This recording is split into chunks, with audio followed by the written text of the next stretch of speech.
Hello and welcome to episode 101 of The Imperial Truth. I'm Greg. Joining me as ever is Neil.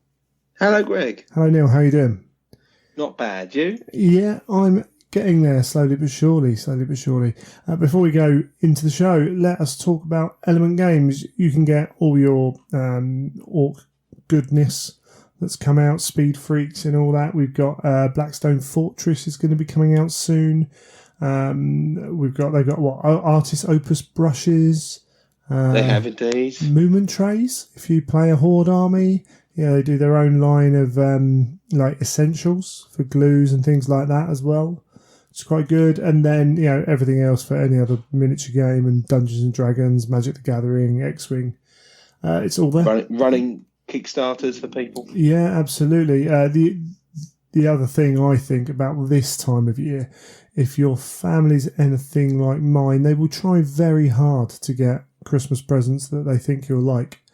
And yes. And rarely will they ever kind of get it right. They'll get all the kind of the component pieces of their thinking will be correct, but the final product will be just nothing you're ever going to use. So I regularly use Element Games links as like, yeah, any of these kind of things are cool.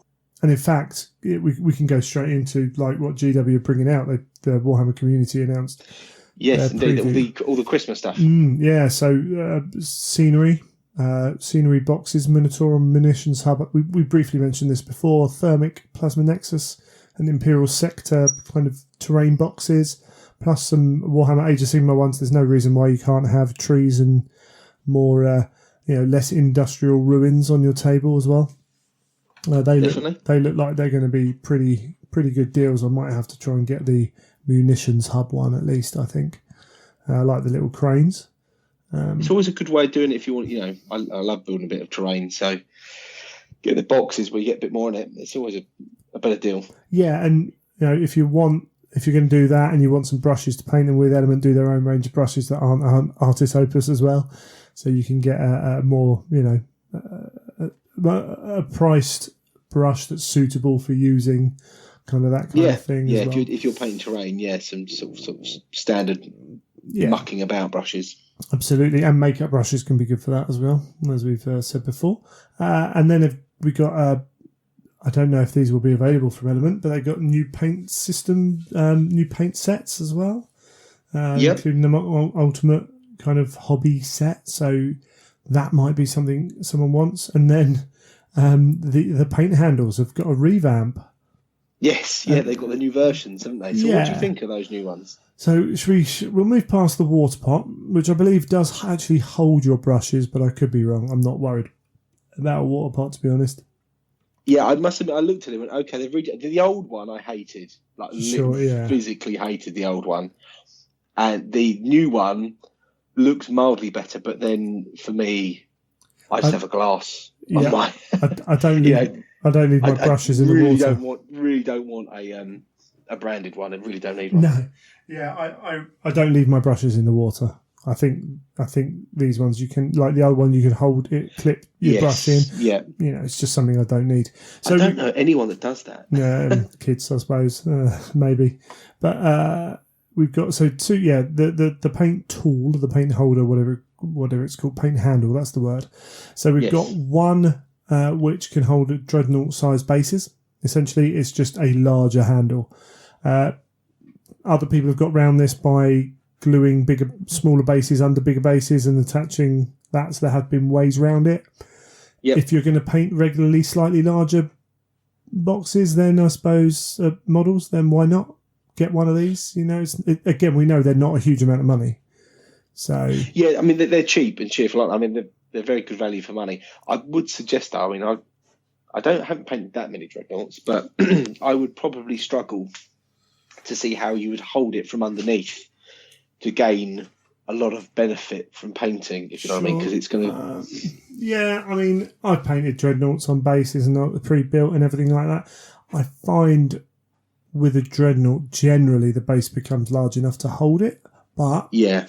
But then I suppose I probably would find myself moving it around and all of... While you're holding that base, there's that possibility that you do move it and put your fingers all over the model. So if these are going to be roughly £5 as well, I might just pick one if up. they're about £5, I think it even would be worth just buying one just to see if you like it, because it's no huge investment, is it? No, absolutely. And there are particularly like Mechanicum models. I do have a few larger models as well, so I'm sure there will be use for it. So the other one is it's interesting. It's a paint handle as normal, but then it's got these two arms that can be posed with little clips on it that can hold components. Yes. I think really not sold on this one. Maybe it's a little bit over-engineered. However, I can't see how you would use those clips to give you anything. If it's going to clip and hold it somewhere on the model, that's in an area that you're either going to damage the paintwork on, or an area that you can't. Do you know what I mean? If it's then pinned, you've then got this big clip coming up and grabbing it, so that actually it becomes probably harder to maneuver. So, I couldn't see how that would work. Right, so there's I'm trying to think this through. Right, at the moment, if you're painting component pieces, you're going to stick it or pin it somehow, put it in cork, have it stood there. Yeah, correct. Yeah. So some people can't be bothered to do that. I think is a reason why some people don't do it. This allows you to hold the model and then do that thing. Now, you're right in terms of if you take, say, a spear off a custodian, wherever you're going to clip that, is somewhere you're going to want to paint on it. One thing you could do is leave a little bit of the gate attached from the plastic sprue. Yeah. To hold it that way. Not necessarily most elegant because you could still hold it that way, but then I suppose you're gaining the benefit of holding a paint handle rather than a small bit of sprue. The only other thing is, because they're talking here about holding multiple components in place whilst painting. So one thing that could be useful is when you're trying to like either colour match or pattern match something, you can have it like together. So you've got an idea of what you're doing. Or the only other thing I can really think of off the top of my head is, say you're painting a series of power weapons and you're just doing the blade first. Yeah, and you want to do like a load of them in together. Yeah, I'm just going to do the blade because I know actually when it gets down to it, the handle's really easy, but the blade I want to do like lightning effects on it or what have you. That one I'm not 100% sure I'm going to need. To me, it feels like it's been designed by someone at GW that's not like a. Someone's had a thought like, how can we make the paint handle better, and without speaking to maybe trying to solve a problem that maybe doesn't exist. Or because it's one of those things. I think that problem does exist, but not necessarily for the most of the people who would then be tempted to buy this. That kind of thing. You never know. Maybe people like it, but I'm gonna withhold judgment on that one. I think it's certainly not a rush down to GW on opening day. It might be a case of someone picks one up on Instagram and shows some cool stuff you can do with it. Like possibly. Yeah. I mean, I did think to myself, I'm surprised they didn't do a paint handle that had like an arm to sort of. Like the support arm. I'm really surprised I didn't go down that road, because then they would really be in territory of knocking a lot of competition out of the way, because they're just so cheap. Do you know what I mean? You say, oh well, I'll get the GW one. It's got an arm. The question is then, does it stay cheap by doing that? Do you need multiple arms for different height models, or do you just make one that fits a Space Marine in really easily and accept that most infantry models are under that and do that? I mean, that's potentially not a bad plan. They would have to redesign the paint handle a bit as well, I think, like more than they have with this, because of this one they've literally. Oh no, I suppose they would actually. They could just do what they've done with that one and add it on there. Yeah, it's maybe something that probably was more desirable than this first. But I feel as though that if they'd spoken to, say, even if they'd gone into the studio and spoken to the heavy metal team and gave them one and said, how could we make this better? they probably would have come up with some better ideas or some different ways of potentially. Do you know what I mean? Yeah, potentially making it better. There might be some really good ideas that come out of doing this, but I'm not sure. I mean, the only one I can really think of is you can hold, again, call it a power blade. You can hold a completed one and have the painted one right next, the one you're painting right next to it. So the comparison, but again, it just seems over-engineered. But because why do you need to have a paint handle? Because the only other, because it's attached to the paint handle, it almost makes you think, well, you want a model in it, and then these on top. So yes, are you gonna? Yeah. But where's the advantage in doing that? I mean, yeah, some models you want to keep, like particularly with double-handed weapons across the front of a model, you might want to keep that separate. But where's the advantage of having that clipped? It just seems to be doing two things that aren't necessarily required in the same piece. But maybe it's just a way of keeping money down, and like you can do it this way or this way. It's 2 in 1. I don't know. Who knows? Either way, I think we've probably talked enough about that one paint handle. I'm sure we'll see whether if there are plenty on shelves, then it will show that they maybe didn't sell quite as well. But yeah, and they've started to leak Blackstone Fortress, which is 40k, but has some. Well, they've got a rogue trader in here, which could easily fit into 30k for starters. Yes, he looks awesome. He does look awesome. I'm sure they're going to have plenty of other really cool stuff there as well. So that could be quite an interesting little box set. And I love the rogue trader stuff. I think all this stuff they do is a bit quirky 40k. Suddenly you can start thinking about how you might use it in 30k, and you start, looking at conversions and that sort of stuff. Yeah, definitely, and particularly, the more narrative games, or initially I was thinking Zone Mortalis games. You can have quite easy to go. Oh, I want a militia force that's a bit different. I'll take one for Zone Mortalis or Centurion, and keep it small. I'm happy if it doesn't grow too big. I can have some real standout characters in that if I go with these kind of ranges of models. And you never know, we might actually get kind of a system down the line. We've had the smaller games as well, even smaller, where they really stand out. But it's more character into the universe, which is never a bad thing in my opinion. Definitely. I mean, we've talked pretty much all the news because Forge World is barren for us at the moment. We've got more the barren wasteland. Yeah, we've got some cool things coming out, but not Forge World. I can only think we're going to get a run of models when it becomes time to leak or time to put out the Blood Angels and the White Scars stuff. That would be my hope. But we've still got stuff that I would have thought had been out by now, those Alpha Legion Praetors and things like that.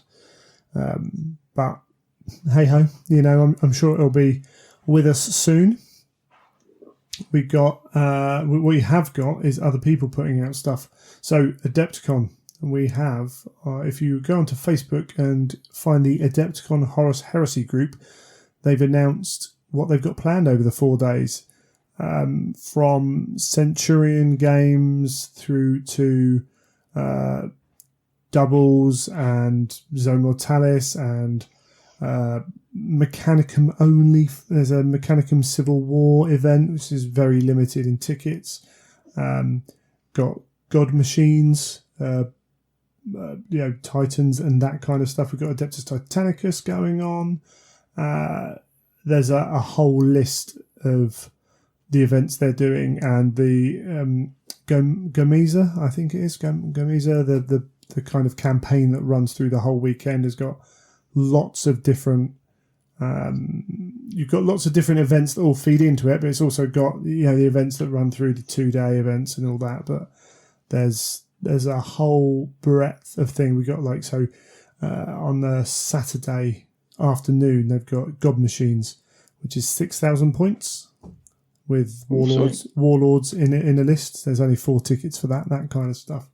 But they've got singles tournaments, 2,500 points straight through as a tournament. They've got friendly events, but more narrative events. They've got one for Xenos as well, which is cool. not a huge amount of tickets for that either. You know, keeping it limited, making sure it sells. I suppose. You don't want to be kind of giving too much space for that and only have 10 people turn up if you booked out a space for 50. You've got to be sensible. But yeah, there's a lot of cool stuff going on. I can't wait really. I'm gonna have to try and plan out what I'm doing once I find out what Age of Sigmar's doing as well. It'll be interesting to see soon kind of the hobby classes as well when they get announced. I know I'm going to be liaising with you quite closely when all of this sort of stuff is getting ready to be jumped upon, because obviously I'm I don't quite know how much I want to do yet as well. I haven't quite worked out if I want to keep it very low key and go just to sort of go and try and absorb what the event is about and how it works and all that sort of stuff, or whether I want to try and fill my days up with doing different things, whether they be hobby events or if they be gaming, etc. Yeah, well, it's one of those things that once the schedule comes out, it might be that you can do both exactly how you want. Like, it might be that the events you want to go to fit well within like having that time out as well, and it's not rushed. That's what the hope is, isn't it? You hope they're not all on the same day all day, so you're stuck in there doing that. You want a bit of a kind of time to yourself, as you say.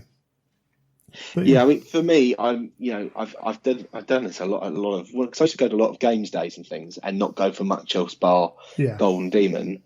I used to go and just sort of try and just mill around a lot and not really do anything. So I'm quite used to filling my time with not nothing in particular. So I can see me probably booking less. Like really maybe only picking out one or two things to say, okay, well, I'll go to that and I'll go to that, and I'll see what else happens on the days. Cool, excellent. Yeah, that's all good stuff. So we've got you can hear some messages coming. That is news in that we will be talking about in a little bit, happening live as we record. So yeah, Adepticon's an interesting one. I've got to sit and go. As I say, I've got to sit and go through it all. That'll be fast with us, and particularly tickets. We haven't got long before we're jumping on that, which is pretty cool. We have had a sponsor, in fact, for the Heresy events at Blood and Glory, certainly.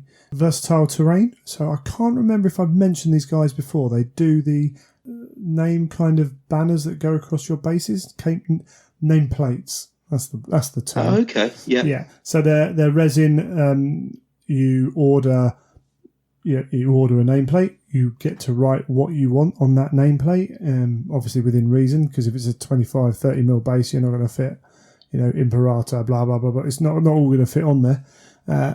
And you stick them, you can paint them, stick them on the base, and great for things like Necromunda, where you can name all your people, or Blood Bowl. If you want to name your characters in larger events as well, where I think they're doing quite well, and I've thought about getting some already, and I'm kind of never got around to it for things like Shadespire as well. But for Adeptus Titanicus, that's a really cool thing. And one thing they do with their nameplates is they actually offer you a type where it's got little notches in. So the nameplate itself's got these two little indents in it, and that gives the firing arc. So awesome! Because obviously, if you're putting something on the front of your base, there's gonna be a little bit. It's not a huge amount, but the template might not sit flush, but it gives you a straight kind of immediate arc coming out, which is good. And they are having a sale coming up in November. I think it's 20% off. Yeah, 20% off any order from the 1st of November for the entire month. And anyone coming to Blood and Glory and playing in the Heresy will be, and possibly Adeptus Titanicus if we get enough tickets, are going to get a money off voucher, which lasts a little bit longer than that as well, which is really cool. But yeah, you can go there, go to their Facebook page is probably a good idea, or their website is versatileterrain.co.uk. and go and look at what they're doing. There's a number of fonts and different size bases, obviously because it's a different shape to them. And I'm in the process because I actually got sent some by the guys for my Shadespire a while ago, and never really got kind of got out of the Shadespire before I sorted them out. But I will be getting some for my Titans. I've been waiting. I'm quite glad I have been waiting because I need to decide what to name my Titans first. I was going to say, you've got to be one of those people that likes naming things. Yeah, you do. But for some things, like, so it can be really good. So Titanicus, you can have, if you take the maniple with four Warhounds, you're going to have four Warhound kind of the command panels, and you're going to want to identify which one's for which Titan easily because they can change places during the game. Change position where they are on the table. So it can work out to be really good, even if you're sticking them on the back of your model, so that you name them and then put something on the command panel as well, so you know which one tallies to which one. Right, so that's I must admit there's certain times in game when you've got multiples of the same thing. It does make life a lot easier if you can easily identify a squad, a character. Yeah, particularly when you sometimes get those questions. Well, which squad was that, or what guy was that with? Potentially, absolutely. Particularly with things like, so I'm thinking mainly Blood Bowl here. You can have your positionals kind of named on the basis. If you're using non-standard models, it can be a really easy way of making sure your opponent knows exactly what that is. Definitely. Less useful in Heresy, but potentially. Or, as you say, if you've just got a narrative kick, you've got a character you're really proud of, who's homemade or whatever, you can put that name on that base as a little bit of extra thing. And if you're displaying models as well, it may add a little something to what you're doing if you're keeping them on bases like that. So yeah, but that's really cool. I just want to shout them out. I'm gonna have to name my Titans, and in fact my Legio, because I've done a homebrew one because I wanted to paint red, and I wanted it to be fairly simple. So if anyone's got any good ideas for Titan names, I know the guys over at Age of Darkness are doing their Titan Legion, so I'm not stepping on their toes at all. But if you've got some cool names for Titans, then feel free to get in touch with them as well. As I say, if you've already sent them to the Age of Darkness, they're doing their own. They're doing a really cool thing actually for people who don't listen to them. They're creating their Legion, Titan Legion, and kind of sharing its lore with everyone who listens. So you can name your Titans and they become part of that Legion, which is really cool. And they're going to write out documents for it and stuff. So that's pretty awesome. And the last kind of bit of news-ish is airbrushes. Yes. So there's actually a couple to go off here. First off, Cult Paint. Rob shared their Kickstarter on the page. How many days have they got left? 13 days to go. They have done a thing with Hardus Steinbeck to make some modifications, I suppose, to the Evolution and Infinity brushes, and done a Kickstarter to kind of facilitate getting them out there, and setting it off really well. And you can go there now, say up to 13 days. For those who haven't used Kickstarter, it's a crowdfunding platform where it's a place that can. It's trusted. People can pay for it. There's that, you back off that kind of element of it. This is generally being used as a bit of a shop, which Kickstarter can be used for. But make sure you're happy with using Kickstarter, because technically you aren't purchasing something. You're helping fund something, and there's no guarantees of getting anything back from it. I don't think that's going to happen, but I think we should say that. It's been fulfilled by Element Games. Yes, so who have done who have worked with various successful Kickstarters over the years as well, with Steamforged and people like that. So, but they've raised 10 times their goal, which is really good. And there's videos you can go to Cult of Paint and look at their Facebook page as well. Essentially, they've redesigned the trigger and a couple of other bits. Yeah, Andy did show me one when I think I was at one of his. When did I see him last? Oh, I think it was at Salute, actually. I think he had one there, and he was sort of showing off. They've sort of cherry picked the bits and pieces they like from the range to sort of like customize the cup size, all this sort of stuff, and then they've redesigned the trigger. And the trigger does look very smart, actually. It looks like a very good. It's like a more ergonomic design that sort of goes around your finger rather than being just a button. And then they've, they're then going to be packaging it all up. And I think they said there'll be lots of stretch goals of getting, different bits and pieces to add on to it and little stands, all that sort of stuff. And it looks like quite a quality airbrush. I mean, I'm such an airbrush noob, and I've got my airbrush that I don't use very well. So I don't know whether or not I can warrant spending more money on another airbrush that I won't really use. Yeah, absolutely.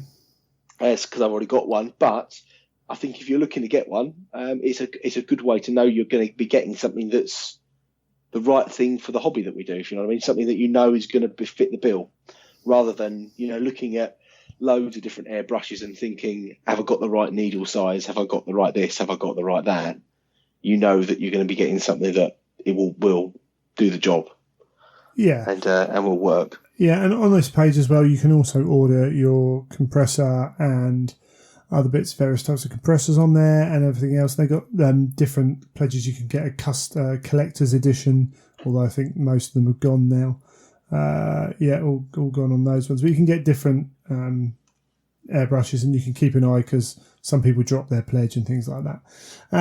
But yeah, it's interesting. Go and look at it. I will say on balance as well that CK Studios have announced that they're doing a deal with Harder Steenbeck as well. I've got a bit of a spiel here which outlines what their plans are, what they hope the goals are for their releases, and that is to keep costs down and bring a high quality brush to market that will do everything you need at a realistic price for a hobby tool. And that's where they've gone with Harder Steenbeck. I think that Caleb has said before when he was over that he was really impressed with the quality of the brushes. And that's what the main driving force. You've got to be able to get them at the right price as well. But it sounds like they've managed to reach kind of something they're happy with to move forwards. I think we're going to have to wait till mid-November-ish, maybe a little bit later. I'm not 100% sure on those ones coming out. And they're going to have someone over this side of the pond as well as those guys themselves in America. So there'll be distribution will be easy from the EU and from the USA as well. So that gives you an alternative. And obviously it's all part of a push from Harder Steenbeck to get a bit more market share and everything else. That's what businesses have got to do. But obviously they're doing something right. I know that when Caleb met the guys from Harder Steenbeck, he was really impressed.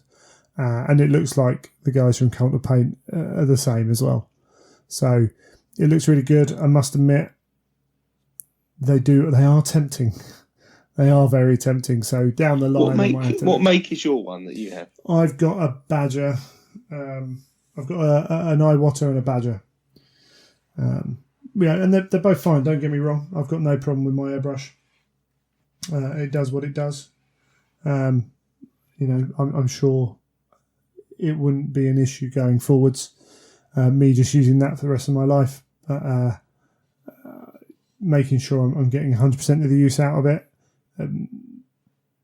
I think, I don't know, it's one of those ones. Part of me wants to get one, part of me wonders if it's worth getting one, I think, same for me. I know I've got a Badger. I certainly know it's not the best airbrush in the world. And when I did play with the Cult of Paint one, I did see, because the one thing that Andy Wardle said to me when I first picked it up, he said, they've got the best trigger on the on the Harden Steinbecker ones, and I used the trigger and went, wow, yeah, that is really it's really smooth, really nice action. But then, I use my airbrush so sparingly.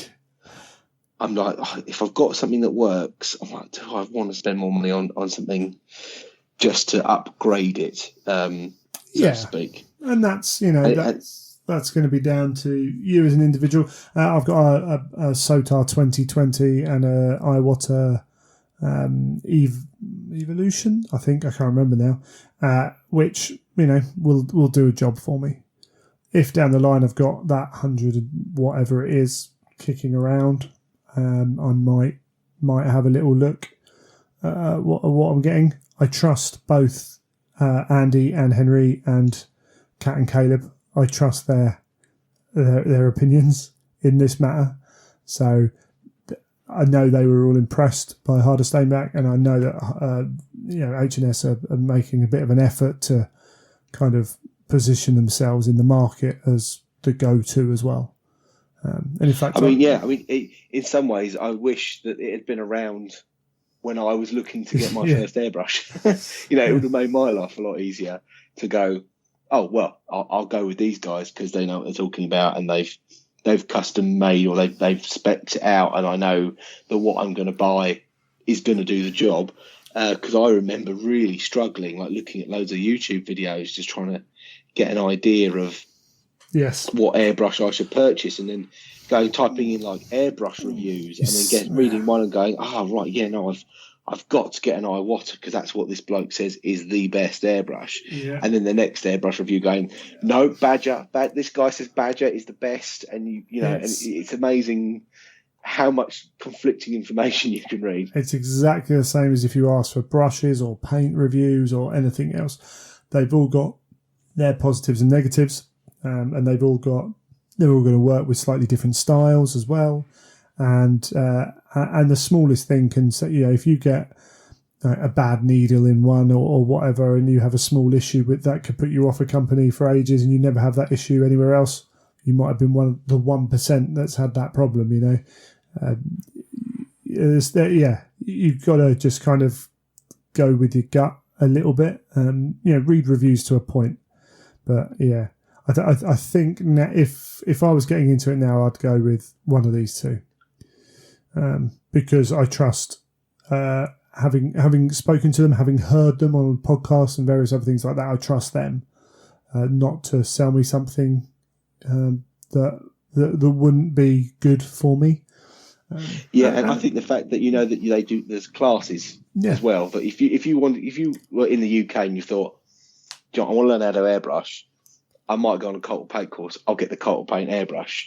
You're pretty much going to be going down the right. And same with CK. If you thought, I'm going to do a CK Studios course, and I've never bought an airbrush before, do you know what? I'll get the CK Studios airbrush because I know that that's going to do the job. The other thing is that makes life a lot easier. Yeah, particularly if you're going on a course, the ability for them to so airbrushes work roughly similar, but each is going to have its own kind of character as to what possible issues it has, things like that. If you're on one of these courses, you've got the same airbrush as the guy who's teaching it, and you have an issue, the chances are he's going to walk over and go, yeah, do this, because he's had that same issue on that same brush. It's like cars. Things go wrong with cars, but they go slightly differently wrong in each car. There's only so much that an airbrush changes, but it'll be easier to fix. If you want to find out more, I think feel free to message these guys on Facebook on like CK Studios. Drop them a message, and Cult of Paint, drop them a message. They'll be happy to answer questions, things like that. Definitely. Yeah, I think that's pretty much it for the opening. Obviously, so we're recording this just before we go off to Blood and Glory, so we're going to have a bit of chat about that next episode. Also, Black Library Weekender, so I'll try and get Michael at some point to talk us through that. Might throw that on a different episode. So, actually, good point. Those who listen to Fanatic, who follow Fanatic, my other podcast I was doing, or one of the other podcasts I was doing, I've cancelled the feed on that. It was just not working, and it was taking up time, and I was paying for another feed, and it really wasn't fitting, wasn't right. what I am hoping to do is, once things have settled down, because they still haven't after the marriage, but once they do settle down a little bit, is to maybe have extra episodes on this feed, which will be called Fanatic. They won't be. It means I don't have to commit to doing them regularly, once a month, which was my idea. I can drop them in as and when. It's one of those things. If you subscribe, they'll and also download. They'll download, and you can choose not to listen to it if you want to. You don't have to. The title will be very clear on what we're talking about. So I think what we might do is Black Library Weekend and might get a Fanatic episode on the download stream of this podcast, but not actually be an episode of The Imperial Truth. And that might be the way forwards. And that means if something comes up, we can talk about it there as well. And then easy way to split out other content, I suppose. I think if there's something. Yeah, sometimes there are. We do bleed other topics into this, but I try to keep it as heresy as possible, because otherwise, some people might get annoyed with that. But I know that there are plenty of us who play other games as well who are interested in that kind of thing. So, all being on my feed makes it a lot easier for me. I might end up paying extra on this feed to include them, but again, it will save me money and effort and everything else as well. Moving forwards, it just makes things a little bit easier. So, and I want to talk to Michael about the Black Library Weekender. We're going to want to get some of the heresy information out there.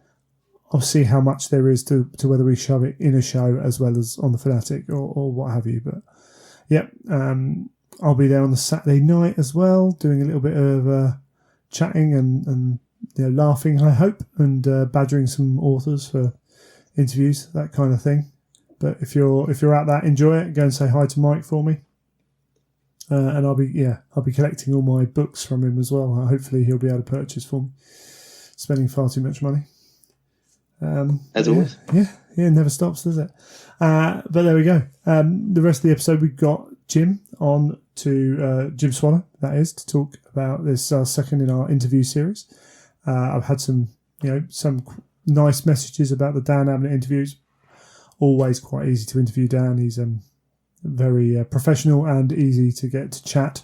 And we move on to Jim for this one, which is good. And we've also got Teras from Geek Nation Tours. He's going to come on and chat a little bit about what they're doing, specifically their England tour, which I feel is quite interesting and might open up just some ideas for people on that. We'll come back after the music.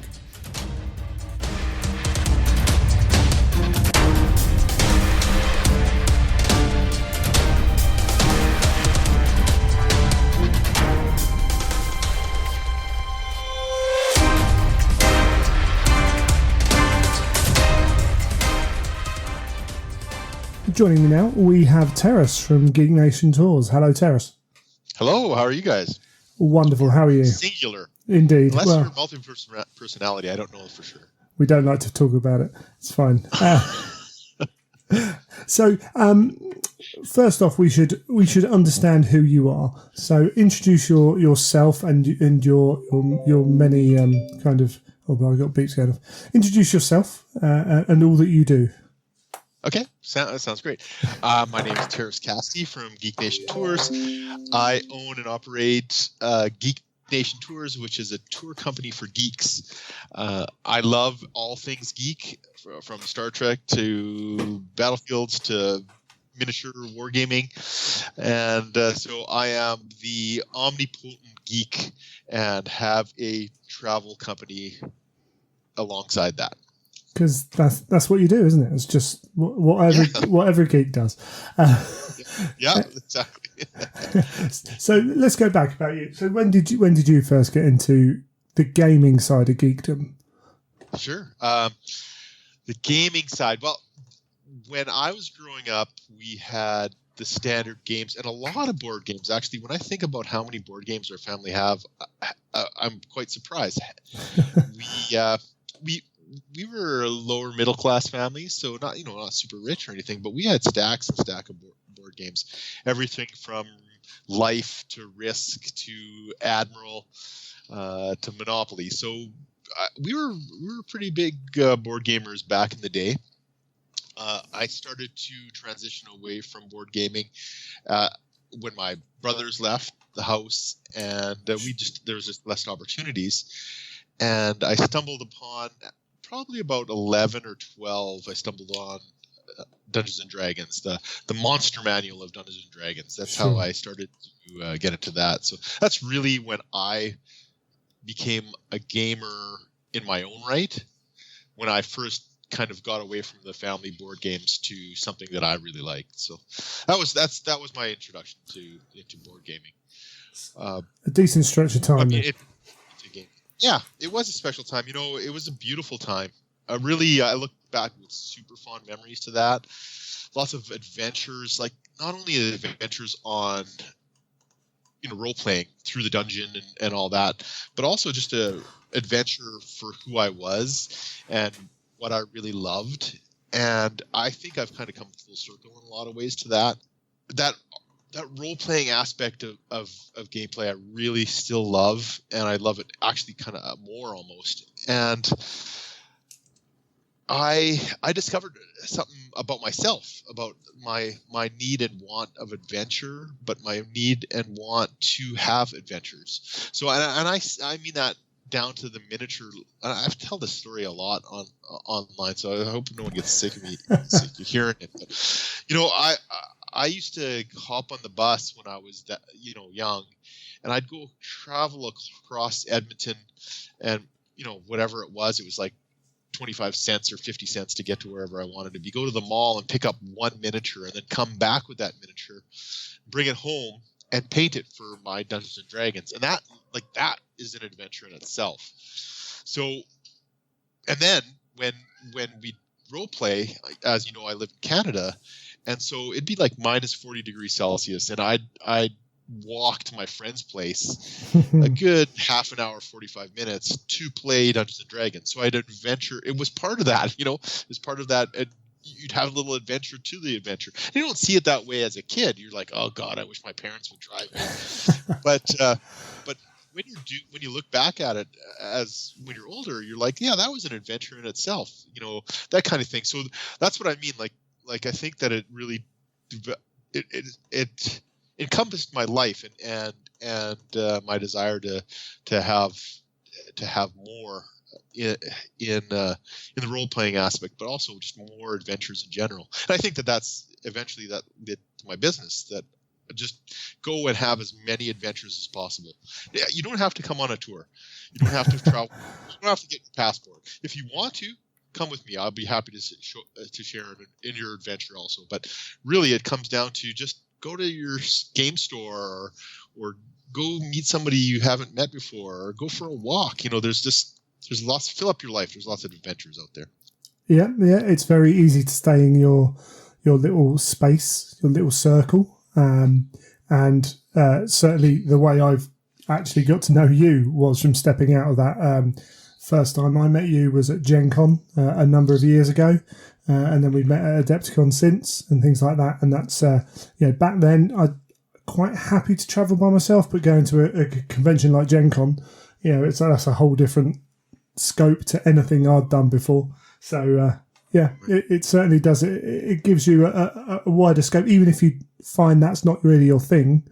You find you learn lessons from it anyway. So yeah, that's really cool. That's really good. Yeah. And you can find, like, even if you discover, like, Gen Con is a big convention. I really enjoy a convention. I think it's an awesome convention, but it's definitely not for everybody.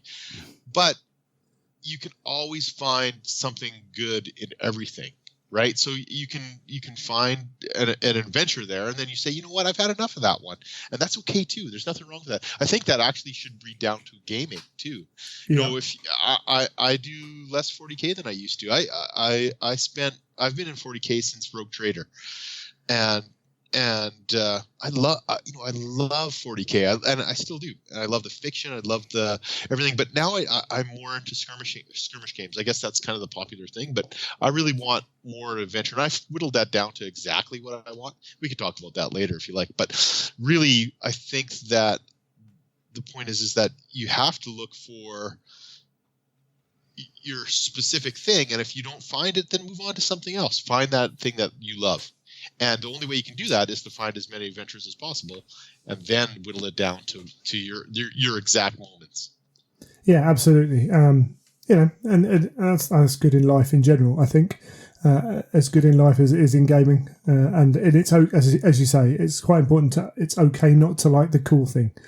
That's absolutely fine, and we're very lucky in this period of time. We have got all the options under the sun. They weren't around back, when I was when you and I were playing before the internet. Right, exactly. You didn't know what other miniature games were out there unless you had that store in your local town or whatever. But awesome.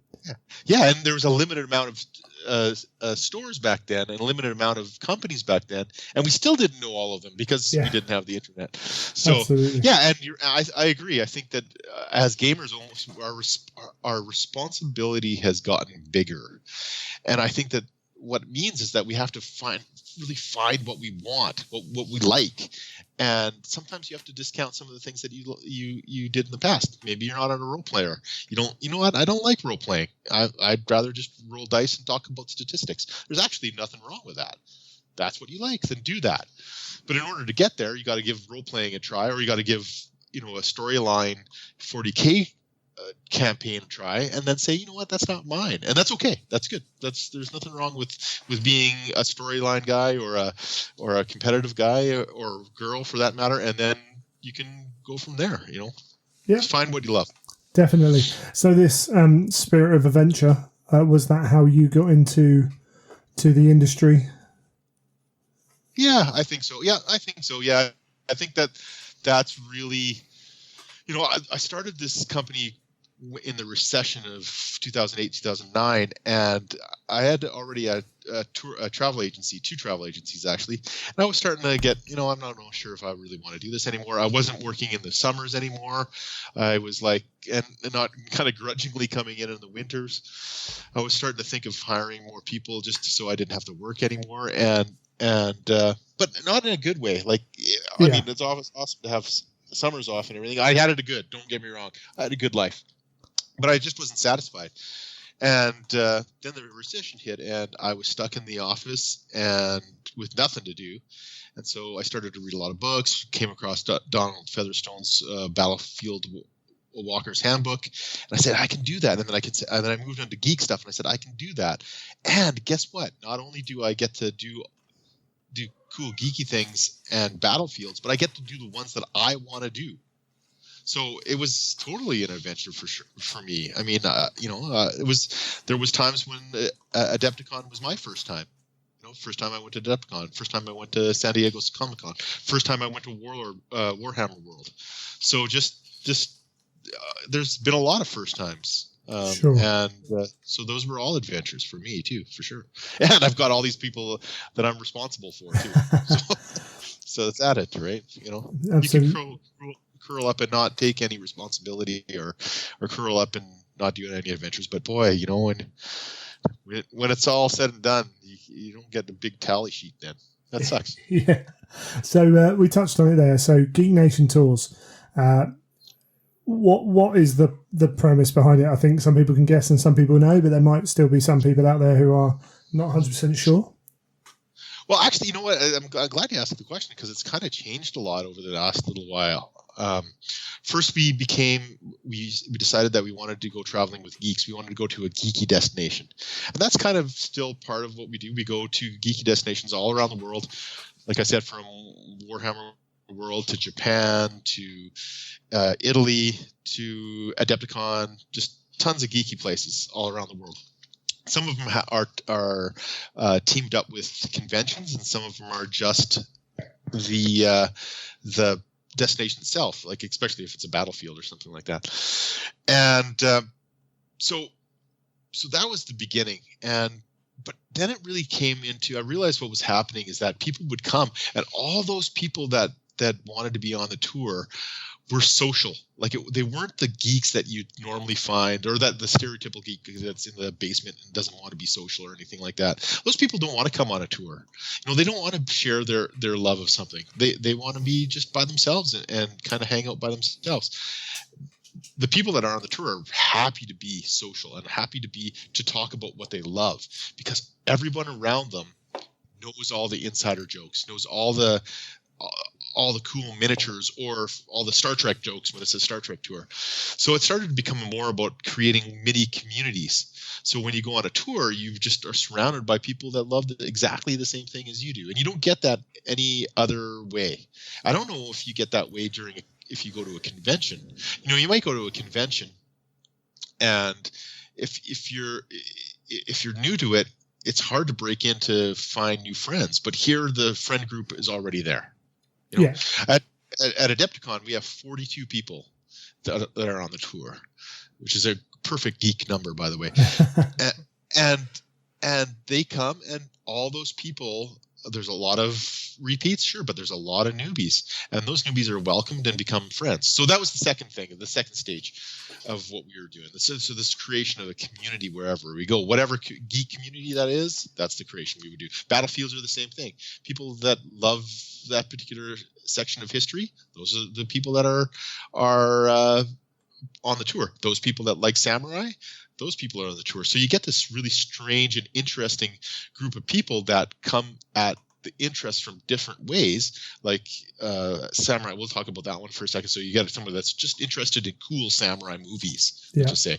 Other people that are interested in the exact history of Sekigahara, the battlefield. Other people are just like, I'm a martial arts guy. I like to hang out there. Other guys are like, I read Wolverine when I was really young, and he was a samurai guy, and I love that kind of thing, and I love the Zen philosophy, Budo.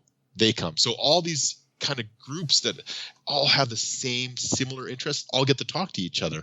And same with Adepticon. You might get somebody that really loves Warlord games or Games Workshop games, and they come together and they talk. But anyway, so that was the community aspect, and I think that was a really good enlightened moment for me. And then now we're trying to whittle down our tours so that they are extremely geeky.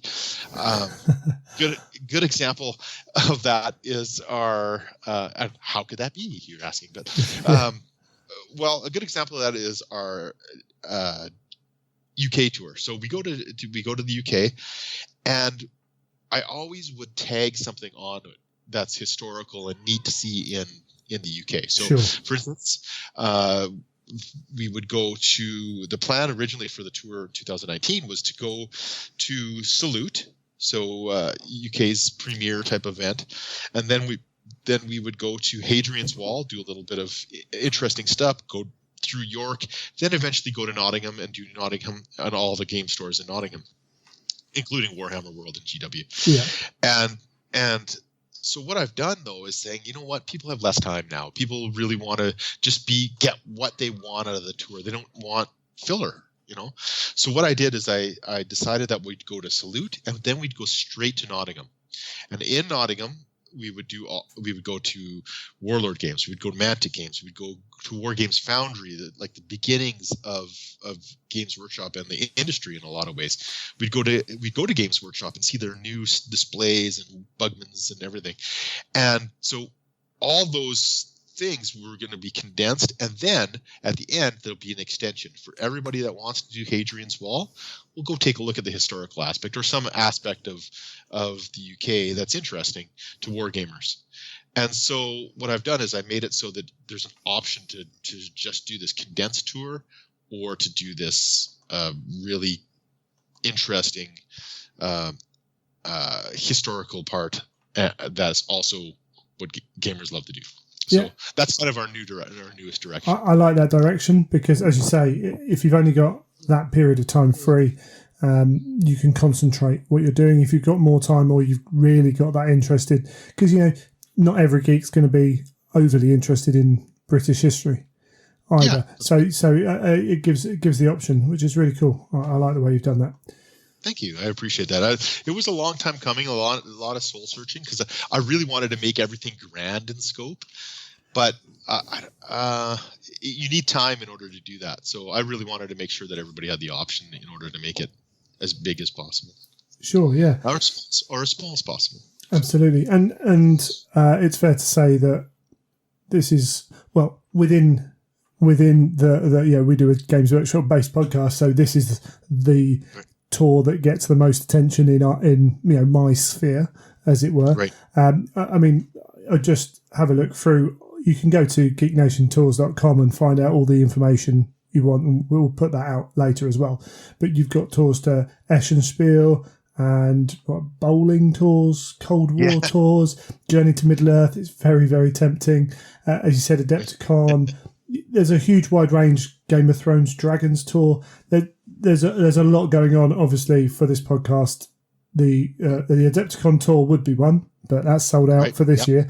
And then the Miniatures and Nottingham tour are the kind of standout ones. And do you find you talk about, and I know there's a bit of a mix, but where in the world are people coming from? I know at Adepticon I met two really cool Australian guys, absolutely cracking guys. So obviously, they are coming from afar. Do you find that there's a good mix coming from different places? Yeah, I think that's one of the things that I really love about it. That we have people from Britain, we've got people from Australia, a lot from Australia. I think the Australians really like to get off the rock, so to speak. Yeah, away from the deadly animals. That's what it is. Yeah, that's right. Yeah, maybe they can just breathe a little bit. Yeah. A lot of Australians, a lot of Canadians, a lot of Americans, but then we get people from Germany, people from Japan, Mexico. We have a real good mix of nationalities for sure. Norway is a big one. Oh, cool. There's a lot of good mixes. So that way. So and that I would say is probably true for every single one of our tours. That we probably have the same mixture of nationalities. So I'm glad. In a lot of ways, nationalities are rather silly in this day and age anyway. So we just we're geeks. We're not Canadian. But it's also, absolutely right. However, there are people with different cultures, and it's good. It's another insight into all that as well, which all builds up. Because I'm guessing, I haven't done one of your tours, but I'm guessing that you're together for a period of time, and everyone's individuality is going to feed into that tour and make it something slightly different than I could go on a tour with you next year and the same tour with you the year after, and the fact you've got different people on it is going to make that tour different. Yeah, I mean certainly that's a good insight, and you're right. People have different ways of discussing the tour. I mean, discussing the subject. Adepticon. Let's just stay at that one for a while. I do find that there's that American and sometimes British are more competitive than say Canadians or Australians, and so it does play an interesting mix. Now that's a broad generalization, right? Because absolutely. But what I'm saying is that every individual definitely will have their culture influenced on their gaming, and that's awesome. Yeah, cool. Excellent. Do we want to break down the Salute, the miniature gaming tour in the UK? Yeah, we can go a little bit if you like. Let me just find it. Hang on a second. That's all right. So, with your tours, now you get your own way to a meeting point. Is that right? Yeah. I used to sell the air, but I find that people want a little bit more flexibility. Sure. And it's just logistically really hard for me to keep track of, because there's always schedule changes. Yes. And air schedule changes are so important to understand and get through and make sure that the person that's actually flying understands what they have to do. And so I got to the point where I'm like, I can't even manage this anymore. If there's 45 people coming in for a tour, or if there's even 20, like this UK tour is limited to 20. Right. So I've decided, okay, that's the max where it's going to be. It's going to be 20 people only. That's it. But 20 people's schedules are a lot to manage, because it usually happens at least 2 or 3 times there's a slight schedule change. But that slight change change is important. So anyway, I got rid of the air. So I just do the land. And what you do is you arrive into wherever you're going. This particular time is going to be London, and then I tell you exactly how to get to where you got to be. If you're worried about how am I going to get to the hotel, you don't have to be, because I tell you exactly what to do. You get on this train, you walk 5 blocks north and 2 blocks east, and then you're there. So yeah, you do get to the hotel. That's one of the things you got to get there on your own for sure. I think that's perfectly understandable. And again, I certainly, if there was sudden change, I'd want to be in control myself. If I was coming to America and it was like my flight's delayed, I want all the information at my hand as well. Otherwise, you start phoning someone up from another country. Things are going on. Yeah, I think that's a pretty sensible change. Yeah. Sure. So and you obviously, people are going to arrive at different times and whatever. So I like the fact that on day one you give out some ideas as well. Even on the introductory kind of blurb for day one, there's if you arrive early, then you've always got these kind of things you can do, and as everyone arrives, because they'll arrive at different times, obviously. Right. That's cool. And I usually meet those people at the hotel. I'm usually sitting in the lobby reading, and then when those people arrive, I make sure that either bags are checked in or they're just given to the bell desk, and then I say, "This is how you get to A, B, and C. Go and explore, have fun, have a little adventure before the adventure." So, excellent, awesome. So arriving into London. So the dates for this it's all in April. Landing on the 5th of April, because Salute is on the 6th of April, and we've talked about Salute here, but it's a big one-day wargaming event. A lot of small sellers and not so small sellers come and show their wares and show off stuff, as well as interactive things going on as well. It's quite cool. It's not a convention in any kind of sense, but it's quite it's a very English style event, I think, right. with the mix of everything going on there. Yeah, I'm actually really. I've never been, and so I'm really excited to go in April. Yeah, I'm excited to go, and not only that, I'm excited exactly for the same reason that we talked about when we were talking about back in the day, is that there's got to be tons of awesome little companies that I've never heard of, and have the odd miniature that I want to grab. So I'm excited about that. I'm excited about coming.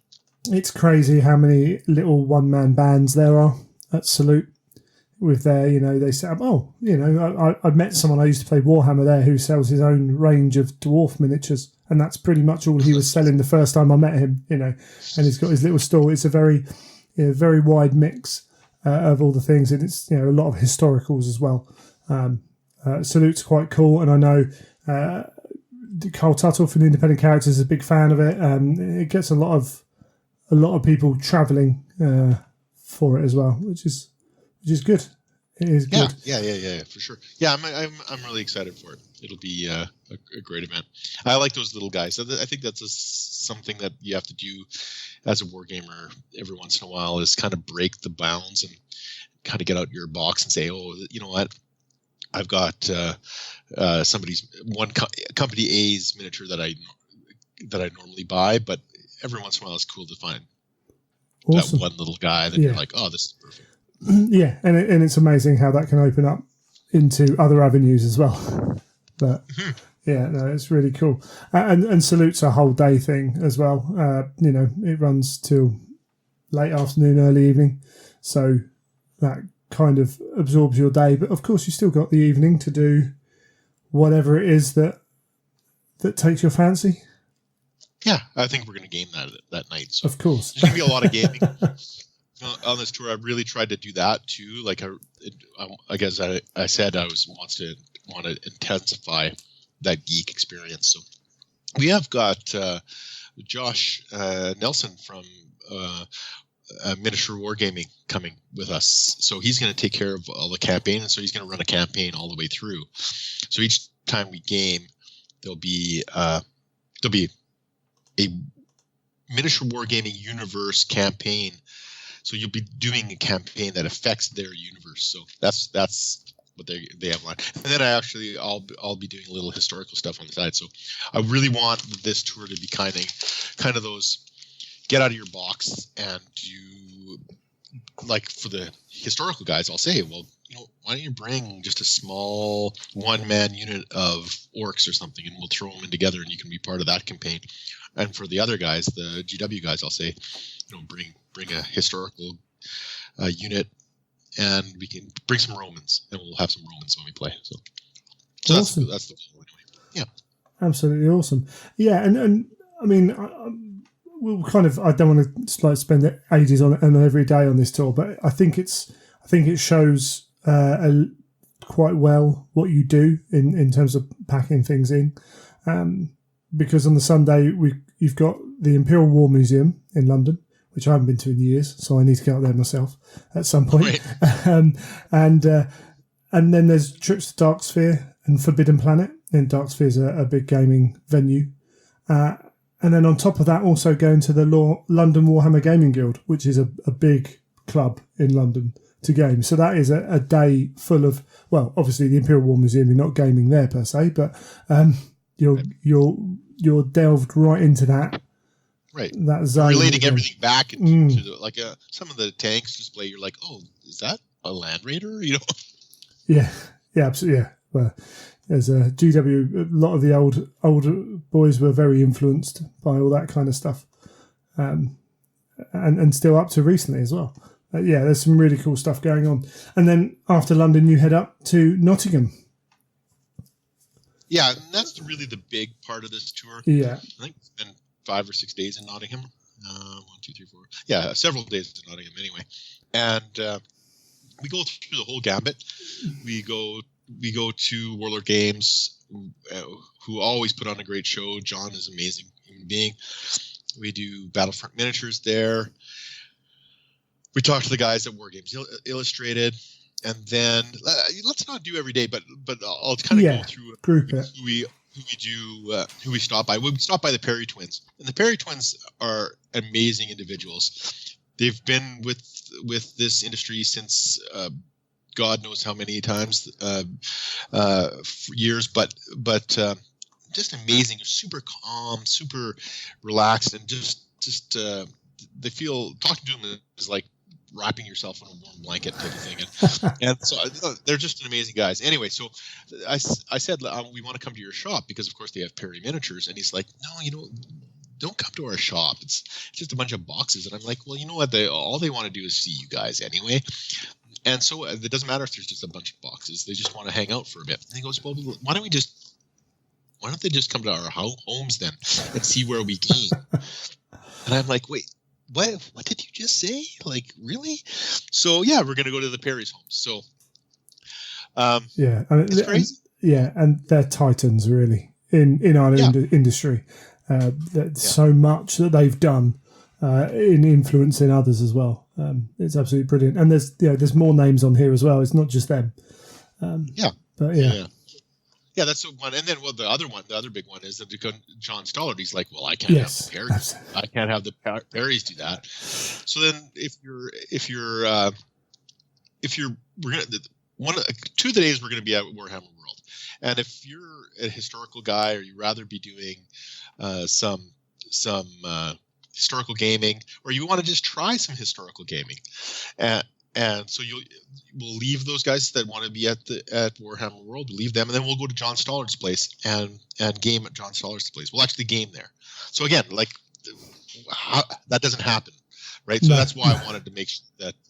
And John opened up his house to us again, and again, another gracious human being, and just the support I've gotten from the people in the UK is just amazing. Like they say, Canadians are good hosts, but boy, you guys lay out the carpet when people come too. So, So we go to John Stollard's place too, and then of course we go to Ronnie's place, another great friend of GNT. We go to Ronnie's new place, which has all his new gaming area and new shop, so that's awesome. We go to one of the things that we do is we go to the trip to Jerusalem, and as you know, that's really like they have huge discussions whether this is the oldest pub in the UK or not, and but that's relevant. It's such a great place. It's just feels full of history, and it was a big place for wargamers to hang out with, especially back in the day when most of these guys were working for GW. And so we go back there, and then we invite everybody that we know, and we've had past in the same room. Everybody's drinking beer, eating a great pub food, and we have like the Perry twins, Rick Priestley, Jervis Johnson, who else? Andy Chambers, Alicio, John, Ronnie, and everybody just comes to BS and hang out. And it's such a great feel, such a great vibe. So we're going to do that again. So that's the other thing. And then of course we go to Warhammer World, and those guys have been awesome to us too. GW has been an incredible partner with us. They've been always gracious also, and then we get to see their new digs too. I guess it's not super new digs, but a lot of people haven't seen them. Yeah, absolutely. So, which are amazing. Yeah, they're phenomenal. When I got out of their exhibition center, when I left there, I don't think I could talk for 20 minutes. It was unbelievable. Like, I was like, wow, you could spend 3 days in there. They probably wouldn't like that. You had your sleeping bag. Whatever. It's one of those things when they do day events, because they restrict the number of people allowed in the venue, they give you free access. So every time I go out for a day event where I've got access, I walk through it. And so I go in there 2 or 3 times a year, and I will always go in there because there is so much, and it is so awesome. I would imagine there's tons of stuff that you just kind of miss, right? Yeah. I mean, there's a lot of stuff in there I've seen. You've seen, like, when you first walk in, just to give people a little bit of a clue, there's Mike McVeigh, there's some dioramas and a few from Mike McVeigh. And there's almost a level of, I've seen that so many times in White Dwarf or wherever, and I've walked past it so many times, but then every 3rd or 4th time I'll stop and look at it again. There's fantastic you can get a different stuff. angle. Yeah, you don't want to get too much of a different angle for some of it, because there is the legend that Mike McVeigh never used to paint the back of the minis if they were on a diorama. So you can try and... Really? What? I didn't know that. Yeah, so you can try and sneak around. You can just about see that maybe it's not all to the standard you see it from the front. But yeah, and you can go in and look, and the displays you walk around, which have got glass all the way around them, and try and, as you say, get a different angle every time. There's a lot going on. That's funny. Yeah, it's an amazing place. Yeah, absolutely. And that's a lot of these companies, not all of them, but a lot of them were born out of the early days of GW. A lot of people involved in that, and that's why Nottingham's become such a centre for miniature gaming. But there's a lot of names down here that you've got to visit, and the access you've got as well. I'm sitting there thinking that would be pretty cool to go and hang out with whoever, whichever one it is. Yeah, well, it's tempting. Come and hang out with us. Well, I mean, also, of course, War Games Foundry, right? Where it really began, and I mean, I won't say that where the industry began, but where it really got a big spark and boost, especially during the 1980s. And so we go to War Games Foundry too, which a lot of people miss if they go to Nottingham. And the Ansels are amazing human beings also. Like, that's just, again, completely welcomed when we went to their place. And a lot of people don't know this, is War Games Foundry actually has the biggest range of miniatures in the industry. So, and they're amazing. They've got, like, from old style orcs to new I don't know, Napoleonics. Like, it's just an amazing variety of stuff there. We get to see their factory and their store and game there also. And I've never met Brian, but I've heard stories about him, and I suspect he's a very interesting person to talk to. He is. You know, if you get him started on the stories of the past, it's just amazing. It's like great. Yeah. We walked through his house too. I was honored, literally honored to walk through his house when we were there. And he had, pictures, old art, old GW art. You know, the old art of the Emperor's Throne, the gate to the Emperor's Throne. Yeah. You know, where it's huge. You see this huge door, and you can see the little guys on the stairs going up to it. It's a black and white sketch type of thing. Do you remember? Do you know which one I'm talking about? Yeah, I think I do. Yeah. I had that in my hand. I had the original art in my hand. It's great. That's super cool. Yeah. It's like, wow, what is it? I was scared. I was like, oh my God, I think I'll put this down. Yeah. Yeah, it was really cool. It's just, and like I said, incredibly gracious, great hosts. So yeah, that's what we do. Excellent. And yeah, that you kind of you say you see a few more people, and that's Nottingham wrapped up, as you say. There's a lot going on in there, and of course the extension for this takes in. So should we have a look? Hadrian's Wall, the Great North Museum. Do you go to where do you go? York as well. Yep. York as well. There's a lot of stuff up that way. Again, it's been a long time since I've been up that far.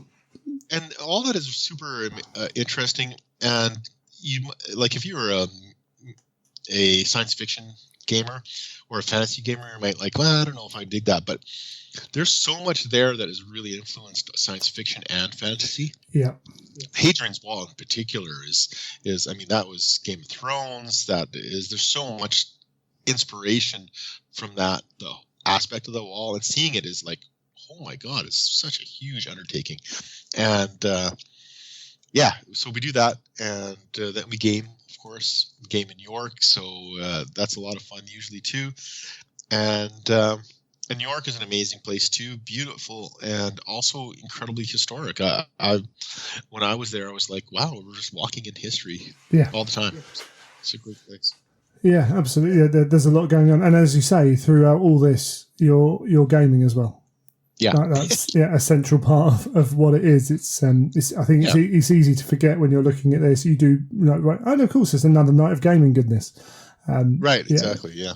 Which is really cool to see, and that's essentially, I say, all this information you can go to the website and see it. I wanted to kind of just put it out there because it might catch some interest, but there's a lot of stuff going on in that, and just even just the opportunities that come across, which you just don't get opportunities like that any other way. Yeah. I think so. I think. Well, it kind of stems from what I had experienced when I went to Nottingham by myself, and I was blown away that I was gaming at John Stoller's house. I was blown away that I was walking around in Ansel's house, and I've never even been to the Parrish twins' house. I consider them, I don't see them very often, but I consider them friends. Just like it's a strange thing that we live in these days about friendship. I think that I've just realized that, we might not see people a lot, but since we communicate a lot online, when we see them face to face, it's a particular joy that you feel. Yeah. And those people are good friends. You might see them once a year or once every 2 or 3 years, but those people are good friends. And that's a new age friendship. And so I consider them friends, and I haven't been to their place. I'm excited to go and see how they game. So yeah, those are experiences that I don't think that many people have. And the reason why I say that is because I haven't even had all. Yeah, no, it's super cool. Absolutely super cool. And tickets for this, as you say, they're quite limited. So if you are interested, then you want to go and check them out. Because 20, did you say?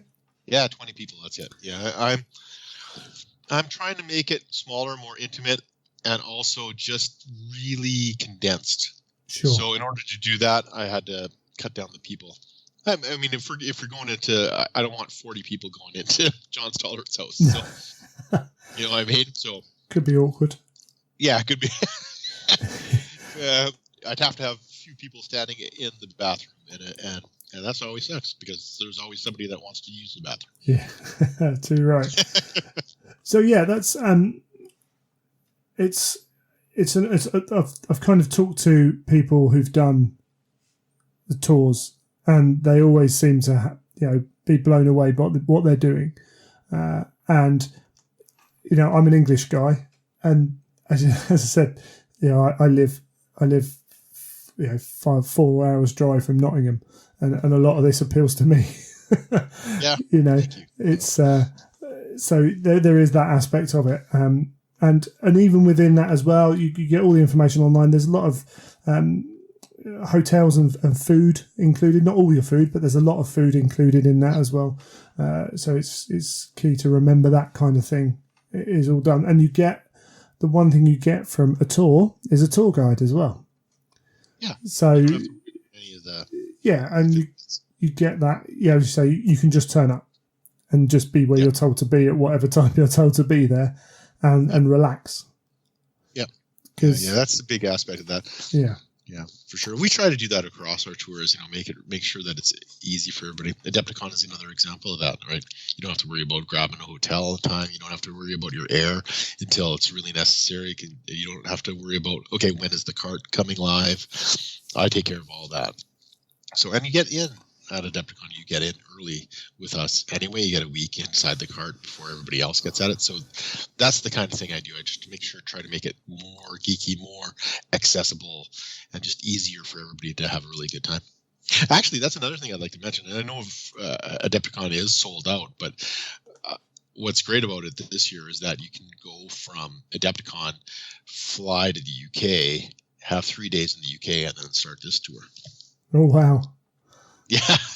So if you really wanted to go crazy, then you could do that. Yeah. Well, the good thing for me was seeing the dates, because I'm at Adepticon this year, is knowing that I wouldn't miss Salute. So that's good. I might have to take the other half with me just to keep her happy. That's right. Just spend some time with her. But I want to do Salute again.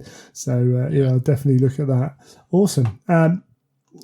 And again, there's lots of other tours. I must admit, the Adepticon one was very tempting. As you say, that the benefits of being on the tour for Adepticon are very appealing. When this year, I don't think the times are too bad, but previously I've been up at 2:00 still trying to purchase the tickets I wanted. Right. That stress is taken away, and that's months before you even travel. That's coming up here soon. Yes, it is. They don't. Yeah. The alarms are set, so I don't miss it. Clear the calendar. You know how it is. And with Adepticon as well. David and I were lucky enough to be invited out by you. You have a podcasters kind of dinner where the people on the tour can come and interact with various podcasters. There were I can't even remember who was there, so I don't want to miss anyone out kind of thing, but different podcasters at that dinner to chat to as well, which is really cool. And certainly bigger names than me. So, but I think that's a really important part of, again, we live in a new age, right? And podcasters are huge for us. We love podcasters because we get to come and talk about our tours and talk about gaming and everything. But you guys, it's nice for fans to be able to have access to you guys and just sit around and have a beer. The celebrity is an interesting thing. I think that nowadays, again, it's almost as if you can't become it's better for you guys because I think that you get to see the world through the fans' eyes too. And I think it's you can't sit at home and just be a podcaster with what you've got. It's better if you mingle. And absolutely, yeah. It's nice. It's sometimes it's sometimes a bit strange to be in an environment where people are wanting your attention like that. Right. I think most podcasters are a little bit like that because when we're recording, I'm sat in my house by myself on a microphone, but it's brilliant to get that feedback because you just don't get that and not just the feedback, but to find out who your listeners are as well, because no matter what, there's this barrier between me and the listener. So when we meet up, when we're having a drink in a bar or sitting down having a meal and you're chatting, you get an idea of who's on the other end. And as a podcaster, you give out, sometimes it surprises you how much information you give out, and people respond because they listen to you for hours and hours and hours. But it gives you an opportunity to have that connection back, and it's really good. And then sometimes it helps because people do listen for hours and hours to certain podcasters, and I'm still the one there who spills whatever sauce down the shirt. Just a dude with some dudes doing some gaming. That's what we're all here for. Yeah, I think it's so interesting you say that, because I feel the same way. People come up to me and say, I really like what you do, and I'm like, well, I just want to bring people on adventures. Like, I appreciate that, but I'm just a dude also. But I think that access to humanity is good, because that means that everybody understands eventually, oh, you know what, they are just guys. They're just want to hang out and have a beer or hang out and talk 40K. And that's what we do at home, and that's what we do via the podcast, and it's nice to be able to visit with people at the same time. Yeah, and as I say, I haven't done a tour, but certainly I saw someone post up on the Adepticon group that they'd just booked their trip over. I'm guessing that's with you because they came with you last time. So, you're getting, that's the kind of best kind of review you can have if someone wants to come back. Well, by all means, yeah. So, and I say I'll be out there this year, hopefully meeting a few more people playing Heresy and various other games. As well. But you're always welcome to come with us for another podcast night. We'd love to have you. Cheers. It's all good. Awesome. Awesome. And as I say, there's you've got everything from Star Trek to Battlefield to you name it. So keep an eye. Go ahead over to Geek Nation Tours and keep an eye on what you're doing.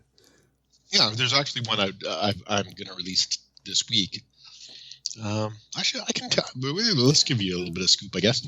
We're gonna do the name of the tour is going to be called RPG Retreat, Classic RPG Retreat. Sorry. Ooh, it's just such a new sure. Subtitled Lake Geneva.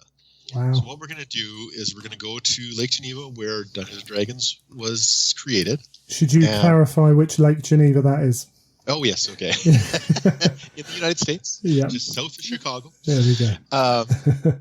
And so we're going to go there, and we're going to, not only are we going to hang out with Ernie Gygax, the son of Gary, and he's going to lead us on gaming. He's going to run several modules, including Tomb of Horrors and a couple of he wrote. But we're going to game at the Horticultural Hall, where Gen Con originated. We're going to have several guest DMs, and we're also going to game and build our characters right in the Gygax house. Wow. So yeah, we'll be gaming in his house, exactly where Dungeons & Dragons was created.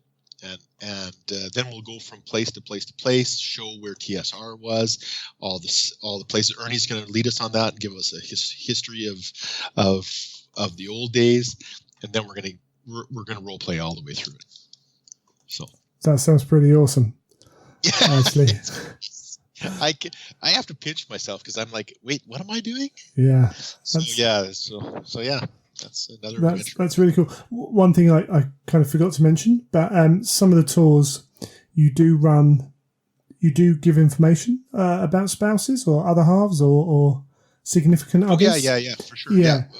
My wife said that, okay, you can do this, but you have to make sure that you have the alternate universe for the non-geek spouse, is the way what we call them, because it could be male or female or whatever, and the person that isn't the gamer or the geek anyway, and we help them do stuff too. So for instance, like if let's talk about this Lake Geneva one, if they were board gamer, I mean, if they were not role players, but they wanted to come with their husband or a wife, and they wanted to go to a ball game in Chicago or do some shopping in Chicago or do the multitude of museums that are in Chicago, and then come down, midway through the tour and then visit with their spouse and then explore Lake Geneva and maybe go on a fishing trip or hang out at the beach or whatever, or just chill.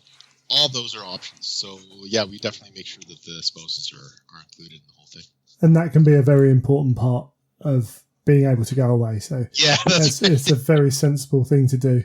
And it does help when you're looking at considering leaving them behind or taking them with you, and being around, if not necessarily always together.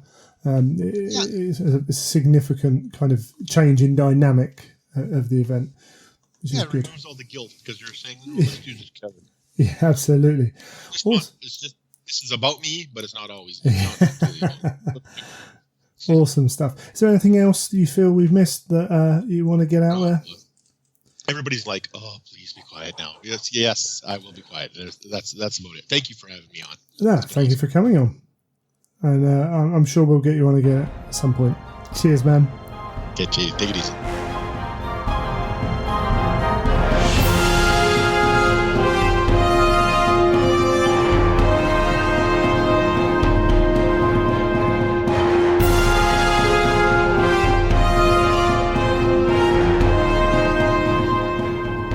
Well, joining me now, we have Mr. Jim Swallow. How are you doing, sir?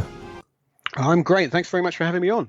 Thank you very much for coming on. Yeah, indeed. It's always good to chat. It's nice to catch up. We've had one so far in the series. We've had Dan Ablett on, and you were there early on. So for those who don't know, you've been writing for Black Library for a little while.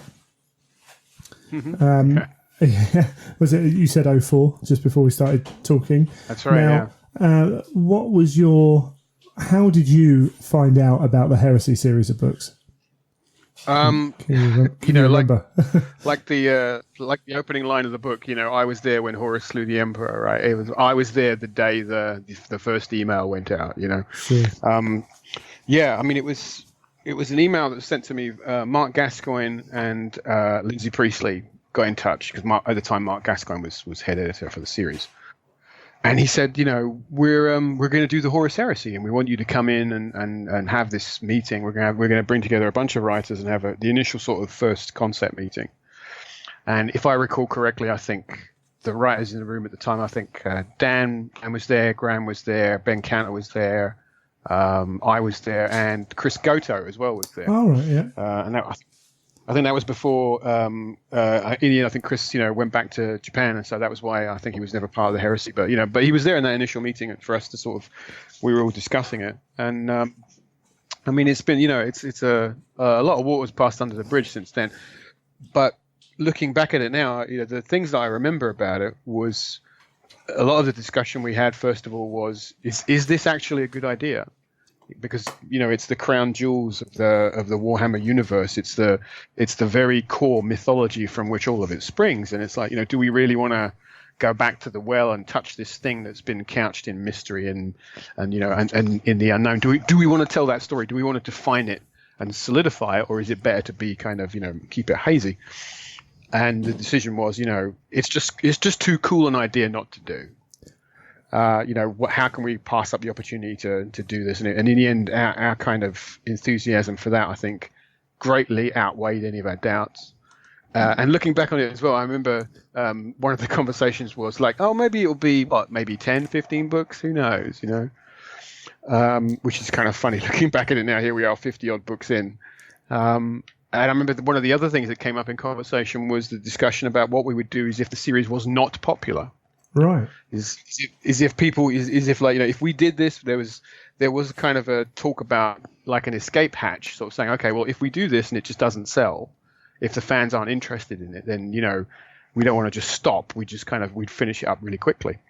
Sure. And that was like, well, what, just completely skate over the top of everything and just cover like the main events of the Heresy and don't do any kind of new material. To me, at the time, I thought that was, if we're going to do this, we should commit fully to it. And I think at the end of the day, everybody was thinking that was kind of where we began. Cool. Yeah, it would have been an interesting thing to have to deal with, I suppose, the failure of the series. I know as a fan, having talked about the Horus Heresy a lot at the Game Club and everything else, as soon as it was announced, I know that my group and the people I talked to were like, yeah, it's going to be a big hit. Obviously, when you're in the middle of it, it's the hope is there, I suppose, but you can't get too carried away, can you? Because reality can bite you sometimes if you do. But it would have been interesting, to see kind of how that would have progressed. But thankfully, it didn't. We're 51 books in, and a few more to come. I mean, when we announced this, and I suppose you could say this is still true now, is there were people who said, you shouldn't do this. This is a bad idea. You shouldn't cover this. It should be, it should remain mysterious. And I think there are still some fans out there who feel that this wasn't the right thing to do. But to be honest, those voices are greatly outweighed by people who have absolutely embraced this, who were, who understood as well as the writers did that, this was a fantastic opportunity to tell really cool stories. And, standing here now on this pile of books that's like 50 novels plus tall, I feel absolutely honored and blessed, I suppose you would say, to be part of this, to have been part of this monumental experience, creating this fantastic set of stories, working with some really talented people, and creating this kind of mythology for the modern age. That's what the Horus Heresy is this great tragic mythological story, and there's so much richness of narrative in there, and being able to be part of that was very, very has been very rewarding for me. Excellent. And in terms of it being a mythology, and it is, you said there that people didn't want, there are certain people who don't want this explored. They don't want to peel back the layers too much, but actually, the nature of what we're dealing with the Civil War and the expanse, like the universe is too big to cover, period. But also the way that the writers have dealt with it meant there are still those big holes of lack of knowledge or confused knowledge. So we've still got that in there. Do you remember talking about that much at all during those meetings? Well, there's that line from The Hitchhiker's Guide to the Galaxy where one of the characters talks about predetermined areas of doubt and uncertainty. The idea that there should always be kind of a mystery that you don't know the answer to, and that's definitely baked into the whole of the the Warhammer IP. I mean, and that is the Lost Legions. People always say that question always comes up on the bingo card, doesn't it? When are you going to do a story about the Lost Legions? And the answer is we are never going to do a story about the Lost Legions. Well, I say never. I mean, I assume never. Maybe one day in the future, someone might change their mind. But the current thinking is that that piece of the universe will always be left open for you to explore, because that is the part of the world that the players can fill in the blanks themselves. So if you say to yourself, right, I'm going to play Warhammer, and and I want to create my own legion, I want to create my own Primarch, and I want to create my own whole backstory, and you can do that, and you can say, and this Primarch was one of the Lost Legions, and you can fit it into your own sort of headcanon about the Warhammer 40,000 universe, and there's nothing wrong with that, and you can create your entire army, and as long as it's like rules and tournament legal, you can bring that along to a game, any official sort of tournament game, and you can play it. And there's no one going to be saying to you can't do that, because that's not in a novel, that's not canonical, that's not in a rule book. Yeah, absolutely. And forgive me for coughing through that. I took a drink of water and it went down the wrong way. I'm sure people could hear that. Yeah, absolutely. And the other thing is the universe is so large that there's no need to explore every minute detail, because we haven't even touched the Age of Apostasy or the Scouring, or we've only just done The Beast Arises, and even then we did part of that. So, there's still so much to explore that you don't even have to delve too deep to get really good content. That's right. I mean, for a writer coming into the Warhammer universe, it's just this embarrassment of riches, right? It's just this massive toy chest of cool stuff. And you could write you could write Warhammer stories for, you could sit down and do that and have that be your entire career for like 20 or 30 years. And you would never run out of stuff because it's such a broad-based universe, and there's so much space for you to tell stories and for you to create new characters. It's not as restrictive as it would be, say, writing for like Doctor Who or Star Wars or Star Trek. Where you've got much more of a predetermined history and a kind of completely different weight of expectation, and characters their arcs are already predefined.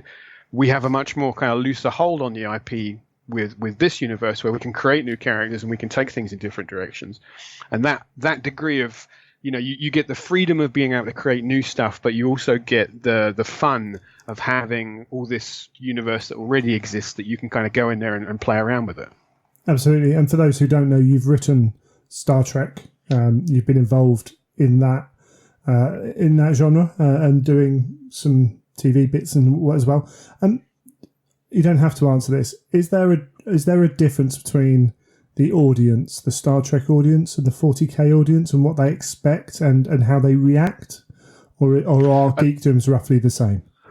Well, yeah, it's an interesting question. I mean, I've written for a lot of different intellectual properties. So yeah, Doctor Who, Star Trek, Star Wars, Stargate, Judge Dredd, Dan Dare, a whole bunch of different sort of IPs, and on some level, fandoms are the same, that you do get the, people who are passionate about what they love and they want to hear more stories about them and they want to engage with you and they want you to, to just create more of the stuff that they like. But I think, yeah, some fandoms, the different tribes of fandoms, do have their own particular kind of quirks. Sure. I think like, off the top of my head, right, I think a lot of like hardcore Doctor Who fans are really interested in the minutiae of the show. A lot of Star Trek fans I found are really interested in stories that fill in the gaps. Right. So, they really like exploring all of the sort of like the shadowed corners. So where I was talking before about the idea of the areas of doubt and uncertainty, what I found is like in Trek fandom, they don't want that. They want to know everything that happened. They want to say, here's this character I really like. I'd like to know their entire life story because they're really dedicated and fascinated by that idea. So, that's tonally, that's a different kind of thing. I've found that with Warhammer fandom, it's an interesting, it's a very unique case because it's the only IP and the only fandom that allows the fan base to directly kind of create their own little part of the world. It's the only one that really opens that door. Sure. I mean, if you think about, if you're a Star Wars fan, it doesn't matter how much of a fan you are, even if you like, you create costumes or you write fanfic or you make, your fan movies and that kind of thing, that you are creating like a fan work. But at the end of the day, there's an invisible wall between you and Star Wars, right? And you are a passive consumer of Star Wars stuff, and you watch the movies and the cartoons and you read the books and the comics and it comes to you. But you can never step over that line unless you literally work for Lucasfilm, right? But with the Warhammer IP, what that invites you from the very beginning to be part of that world. So it says, here's the rule set, and here's the books and the lore about the background of this fictional world. But we also want to invite you to pick up this box of plastic miniatures and paint them and think about who those characters are. And I defy anybody to say, if you spend 10 hours painting a Space Marine, you're going to spend some time thinking about who that guy is. You're going to invest that little plastic guy with a little bit of personality. You're going to think about his backstory on some kind of level. And that is directing your creative impulse into making a little part of the world. And I think that's really fascinating. I think it's really unique because I don't know any other franchise that has that open door for the fans to participate. Yeah. And as you were talking, I was thinking, well, I used to play the Star Wars RPG, but even then, all the archetypes were from the film. And then, right. And I haven't played the new ones, but the old one, the planets were, Corellia. It was Mon Calamari. It was all those things you knew from the films. Yeah, I can see that. Yeah, it's an interesting. I mean, if you using that example, right? If you take like say, use like the Legion tabletop game right now, right? So you could come up with maybe your whole idea of like a brand new faction for the Star Wars universe, and you could create rules that would work in that game, and you could take it to tournaments and play it. But if you took that to kind of like an official Star Wars Legion gaming event, you would be turned away because that's not part of that canon. Yeah, absolutely. And there isn't that space for it. But if you did that in the Warhammer universe, if you said, here's my Legion I've created the Space Ninjas, right? And this is the Space Ninja chapter, and I've done all this background and everything, and it's all rules legal. You would be invited into play, and you would not be judged for that. And I think that is the key difference: is that you can create your own little piece of the Warhammer universe and put it right out there. Excellent. Yeah, that's a nice little aside. Just popped into my head. So, getting back to that first discussions of the heresy, obviously you've written book 4, and so after the trilogy, you're taking it and expanding from there. Was that kind of how come? Was that a choice you wanted? Like you were happy to make, or did you kind of ask for it, or was it how it fell? Well, it's funny you say that I expanded. Is, to be honest, I did the opposite. I didn't really expand because if you look, I mean, I often say about the Horus Heresy series, it reminds me of like a great tragic opera, because it's so much larger than life and it's mythological and it has these huge big themes and sort of over the top characters. And if you ever go and see an opera, right, the very first thing that happens is you get played this piece of music, the overture, right? And it's like a sampler of all the musical themes that you're going to hear throughout the course of that opera. And it's almost like they're saying to you, these are the kind of emotional beats that you're going to get through this story. Here's a little sampler. It's a little prequel of what you're going to get. And you look at the first 3 novels in the Horus Heresy series, they are the overture for the entire heresy. They lay out the style of the kind of stories that you're going to get. You read those 3 novels and it's like, this is the sort of epicness, this is the scope of it, this is the format that it's going to take. But the thing about those 3 books is the first one is big, the second one is bigger, and the third one is even bigger than that. So when the time came down for me to write the 4th book in the series, I couldn't go bigger still because that would just be ridiculous. We couldn't set up an assumption in the minds of the readers that every novel is going to top the one before it, because eventually it just becomes, unwieldy and just impossible to write. So part of the duty I had was to show the readership that not every Horus Heresy story will be this colossal galaxy-spanning epic.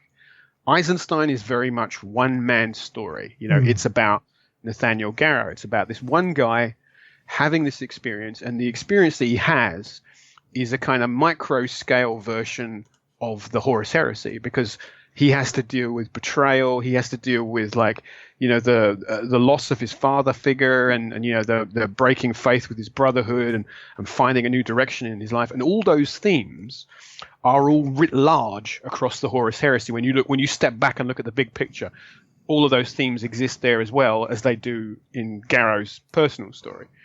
So while I was trying to be true to what the heresy is about, I was also saying, some of these stories will be small scale, just about one person, about their perception of it. So it was kind of incumbent on me to try and figure out a way to keep I don't want to keep saying epic all the time because it's such a great word, the mythology, but to keep that mythological style of narrative, but also be able to say that we can do it on a smaller scale. It doesn't have to be planets cracking open in every story. It can be a story about one guy in a room sort of asking himself, where is my life going from here? Yeah, that's fair enough. Yeah, I sort of misspoke. And it does. And as you say, it's Garrow's story, but we're still dealing with someone who has quite a part to play in terms of the heresy as well, which is what I like about it. And I think that was needed, particularly at the start. We needed to keep that going. Was the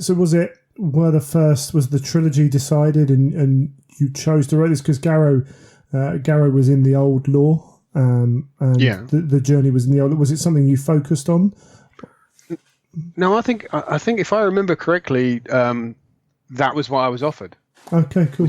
Was the stories like, would you like to write this particular faction of the story.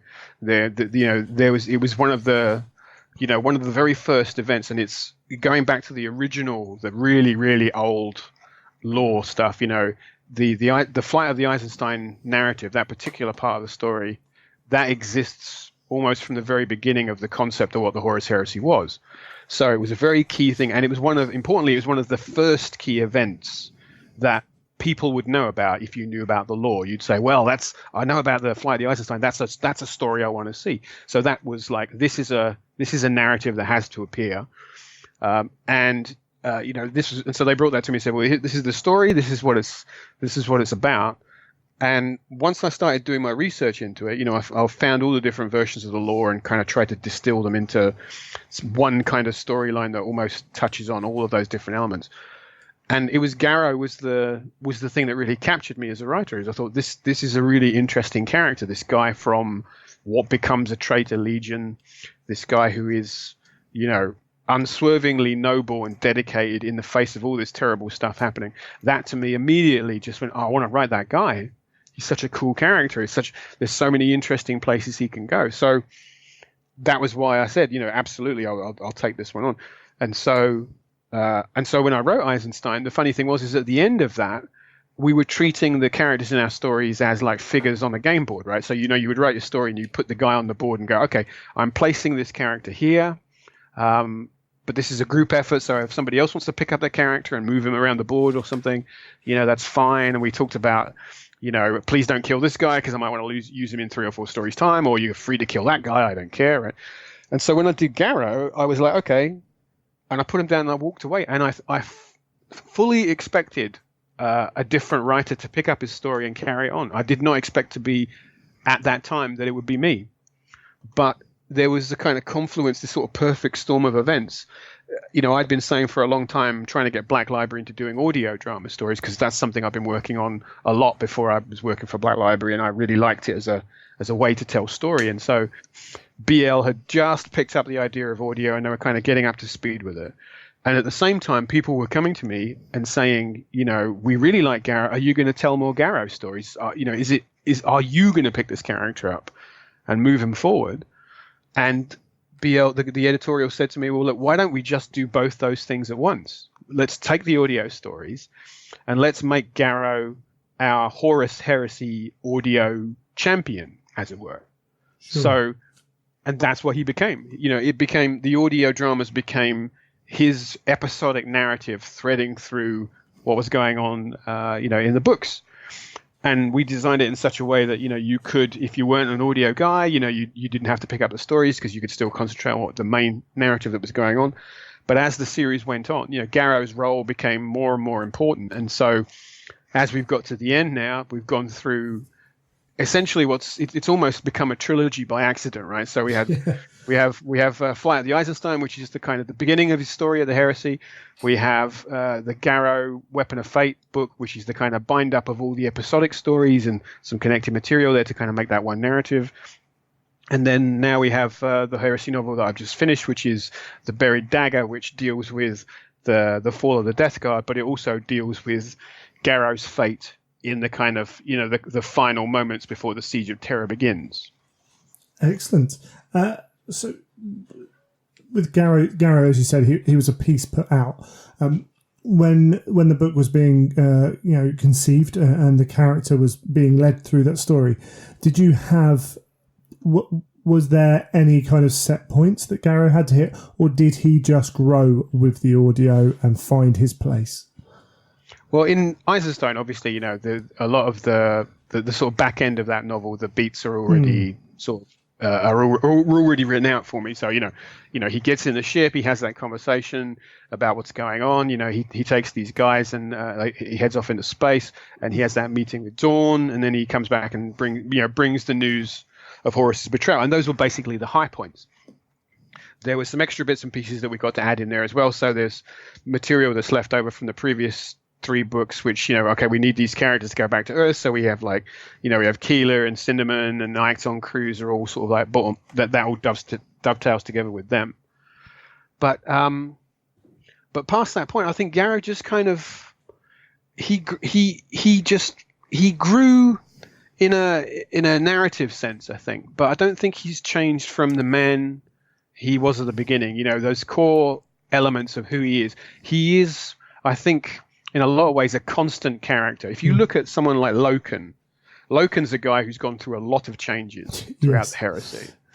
Whereas I think Garrow has changed, but I think at his heart, he's remained the same. I think the change he's gone through maybe is that he's got a greater self-knowledge, that he understands his place in the universe. So it's not like he's changed, it's just his understanding of himself, I think, is the thing that's changed. Yeah, he's still very recognisable as that character we meet at the start of Flight.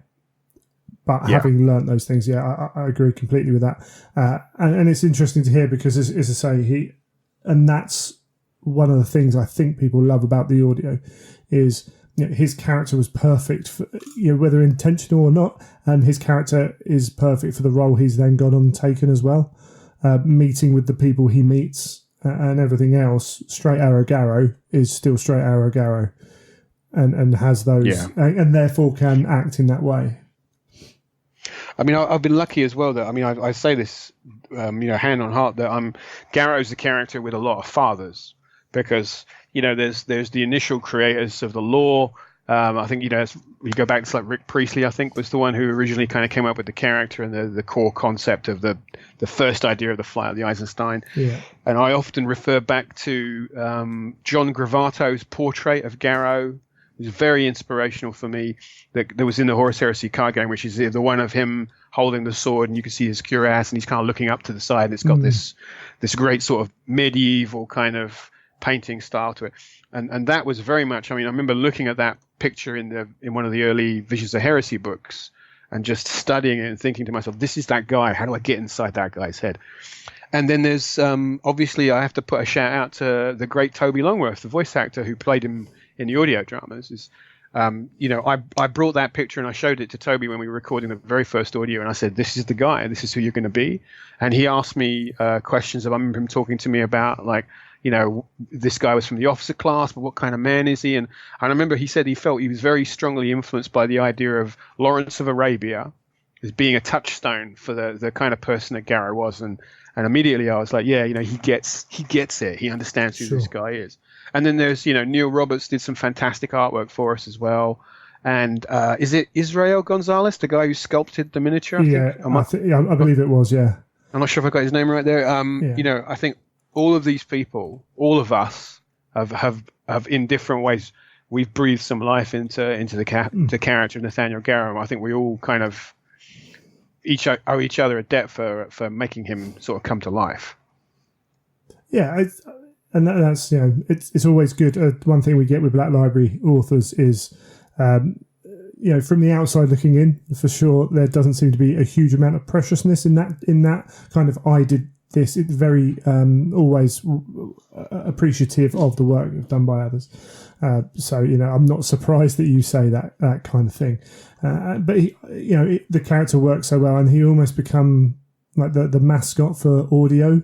I think, you know, any of us who've been in for a while will think of Garrow when they think of audiobooks, and Toby does a fantastic job, and he definitely helps with that as well.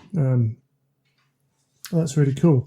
We'll move on to Nemesis. So Nemesis was a departure from what we'd kind of seen in the Heresy up till then. Mm-hmm. Was that a very definite role to look past into the outer reaches of what was going on? I mean, obviously, you know, there are some pretty important characters in it, but it was dealing with something that wasn't the direct war.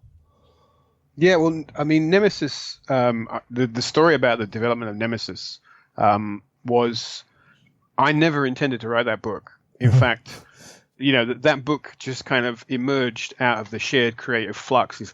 You know, you were talking just earlier about the kind of the team aspect of working on this series.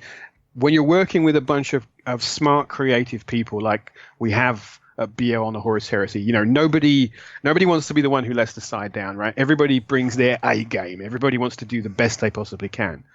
And when you're in the room with people like that and you start jamming on ideas, I mean, man, it's so cool. It's one of the best creative experiences I've ever had, because the stuff just kind of comes out of the atmosphere, and ideas that you wouldn't have had if you were sitting in a room by yourself just suddenly spark out of the atmosphere, come out of this creative flux. I imagine it's like, what it must be like for musicians when they're jamming, just Sure. Do you get this great sort of like music come out of it. And that's how Nemesis came to be. Is I was at a Horus Heresy meeting with Dan Abnett and Graham McNeil, and the meeting was to talk about Prospero Bones and Thousand Suns, which those two guys were working on at the same time. And I was there kind of primarily just to kind of offer an extra outsider viewpoint from somebody who was a novelist but not actually working on the books. And so we had this day-long meeting, and and I'm chucking in the odd idea here and there, but I kind of felt a little bit surplus to requirements because Dan and Graham are sharp guys, and I thought, these guys don't really need me in the room. I'm kind of wondering why I'm even here. And we went off on a tangent. I remember talking about the nature of the Adeptus Custodes and how they worked and how their whole sort of system operated. And we talked a little bit, and then someone said something about assassins. And just out of nowhere, this idea for this book just literally parachuted itself into my head. And I had this sudden moment. I was like, what if we did a story about an assassination attempt? What if we did a story about two different assassination attempts coming from two different directions and crossing in the middle? What if we played around with that? And in that conversation, we'd been talking about this mythological, like, everyman character, and we called him Joe Hive City. Sure. We were saying, what's it like? What's it like to be that guy? We all of our novels are all about space marines and primarchs and people at the very highest level of this epic kind of confrontation. But what would it be like if you were just an ordinary person? You still got to take your kids to school in the morning, buy a pint of bread and a loaf of bread, pint of milk and a loaf of bread, right? You still got to go to work, you've still got to do all that. Oh, but by the way, Horus is 2 planets away and he's just sacrificed the entire population to the Chaos Gods. What's it like? What would it be like to be that person, not to be a space marine, to be someone who, a very tiny person up against this kind of crazy idea? So those two things, the assassins and the idea of like the ordinary world going on in the Horus Heresy, those two things collided together. And that was the core idea of Nemesis. And I just pitched it in the room and I said, maybe we could do this and this. And the guys were like, that's a really cool idea. And I jotted down a bunch of notes. And I remember at the end of the day, as we were packing all our stuff up to go, McNeil comes over to me and he says, that thing that you talked about, are you going to do that? And I said, well, maybe. And he said, you know what? It's a really cool idea. If you don't write it, I will. And that kind of lit. And I thought, you know what? He's right. And that lit a fire under me. And so away I went. And I came back, and that was the concept for Nemesis. And Nemesis is very much a Marmite book for people with heresy, because a lot of people feel that, it's one that you can skip because it's not important to the mythology. It doesn't have space marines in it. That's another thing I get. I get people who say to me that they absolutely love it for exactly those reasons, because it isn't part of the mythology, because it is about this kind of story. And I think my core motivation of that is Nemesis is a story about how close things get to going catastrophically wrong. And at the end of that novel, although history goes off on the course that we all expect it to, what I wanted to show in that novel is if this one thing had been slightly different, everything you know about the heresy would have been changed. And this is how close it got. And I find that fascinating. I mean, I've read about, war stories. You think about the stuff like the stories about the attempted assassination of Adolf Hitler during the Second World War. Yeah.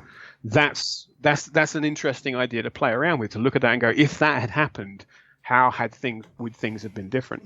So it is this kind of, for want of a nail type story. So for me, it was really fun to write, to just go into that that concept and that idea of the everyday world in the Horus Heresy and just explore that for a little while. Yeah, I must admit, I'm in the category that loves it because of what it shows. Not only that we have those points upon which that could seesaw either way, but also because we show a planet that is just in the war but not of the war. That they have no choice in what's going to happen to them, and we get to see a lot of that. And for me, I think it's important to remember the reason why supposedly Horus turns is to save the Imperium from the Emperor, well, part of it, and the whole point is humans. The whole point we're on a great crusade is humanity. So because sometimes you can forget what you're fighting for. Absolutely, and I think I'm personally hoping that when we get to the end, in quotation marks, of the heresy, that we can maybe go on and explore some stories like that in the setting. We shall see, I suppose. I think everything. I agree. I think that's a cool idea. I mean, I went back to that idea again when I did a short story called Liar's Due, which again is just all about a bunch of people living on a backwater planet somewhere, while the Horus heresy is raging, and sort of saying, well, what's it like for people who are, literally speaking, light years away from where the war is actually taking place, but this conflict is so colossally huge that it affects them out in the middle of nowhere, because it is this galaxy spanning war. It is of this epic scope, but that kind of stuff does trickle down to the little guy as well. Yeah, absolutely. Excellent stuff.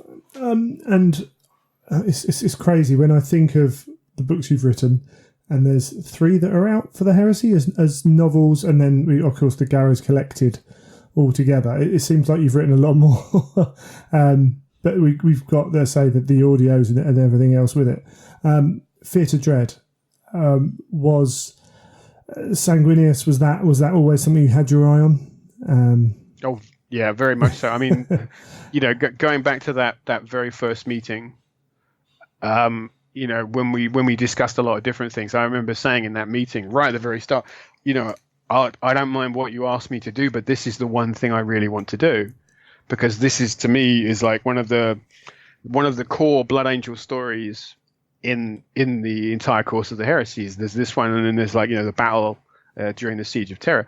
And I felt like that there was much more that could be explored dramatically and narratively that speaks to the core of who the Blood Angels are, which is the thing that fascinates me about the nature of their legion and who they are and how that affects their character. That's the stuff that I like exploring as a writer. So Fear to Tread, the Cygnus Prime story, that was absolutely, I planted the flag in that very early on and said, this is the one I really want to do. But obviously, because it was set a lot longer down the line, I couldn't write it at the very beginning. No, sure. It's I remember rereading the opening scene of that book. If the Blood Angels were on sale at that point, I probably would have started a Blood Angels army, because that's always good to hear. Because they're just so cool the way they come in. But we knew bits about, as you said, Cygnus Prime. Did you have an idea well before of how you wanted to kind of handle the story that would then come back? Whether you did it or someone else did it, it's going to come back when we get to the siege. Did you know kind of roughly early on, or was it something that grew through the book? Well, again, like Eisenstein, there are certain points in that storyline, in that little pocket of story about Cygnus Prime. We know that, this, we have this happen, and we know that, that Sanguinius has this battle with Cabander, and, and we know that, there's the sort of psychic shock that goes through his men and all these kind of things. So there was a bunch of sort of points that were already arranged in, on that string of narrative that I knew I had to hit. And so it was great because immediately that's helpful for you as a writer, because you've got a structure already set up. Sure. And then it was like I kind of took that and I kind of held it at arm's length and said, okay, well, if these are all the events that we have to do, how do I create a narrative that strings these things together, that brings in a lot of new characters and some existing characters and gives them all something to do, and at the same time shines a light on who Sanguinius is? Because not only is this is not just the story about the Primarch, it's a story about the Legion, and so both those things have to be served equally. And it was a challenge I absolutely relished. I mean, it was, don't get me wrong, it was difficult. I mean, doing Sanguinius, I think I did a lot of rewrites of the scenes with him from the very beginning. It took me a few attempts I would write a scene and I'd just not be happy with it and start again. And normally I don't do that. Normally I plan very strongly and then I just kind of go in, I attack my scene and I do it and I do some revisions and I move on. But this, I just kept feeling like I wasn't getting the voice right. And finally, it was the scene I wrote, the flashback scene where Sanguinius talks to Horus just after Horus has been named War Master. And when I wrote that scene, that as the dialogue started to snap, I thought I found him. I know who he is now, because I found the insight, and I went back and I rewrote the story, and I felt like finally I got how to tell Sanguinius' story. That's interesting. We've heard Sam, talking about making the model Sam Egan. Sorry, talking about designing Primarchs and stuff like that, and I get the feeling I get the feeling he's like this with every Primarch, but there's that. I don't know if I might be making it up. It might be only in my head, but you get the feeling that the Sanguinius needs that little bit more care, and there just seems to be a feeling around the heresy that Sanguinius is tricky, because of what he is and everything that goes with him. I don't know if that's specifically what you felt, or whether that's just a general character thing that you felt. But. Yeah, I think you're right. I think, tricky. I think he's unique among the Primarchs. I mean, all the Primarchs are unique in their own kind of ways, but there is the phrase. I remember it was Dan Abnett first said the word numinous. He said he's numinous. He has this angelic kind of otherworldly quality, and he's got more of that than any of the other Primarchs have. I mean, a lot of them have this, they have that kind of transhuman, beyond human nature to them. But the nature of Sanguinius is he's literally angelic, right? And that is something beyond human ken. Is like, how do you write a character like that, but still keep him relatable, and still keep him interesting? And that was the challenge. And I think in the end of the day, the way I found the key to who he was is I look back at like as much lore material as I could find about him, and I kept coming back to this, this idea we've heard that he has this ability, a precognitive ability, and it's not like literally, him having visions of what's going on and he sees like exactly the way events are happening. It's more a kind of, I've got a bad feeling about this kind of thing, and I realized that he's the equivalent of a father of a big family, and he goes to his doctor, and the doctor says, you've got 6 months to live.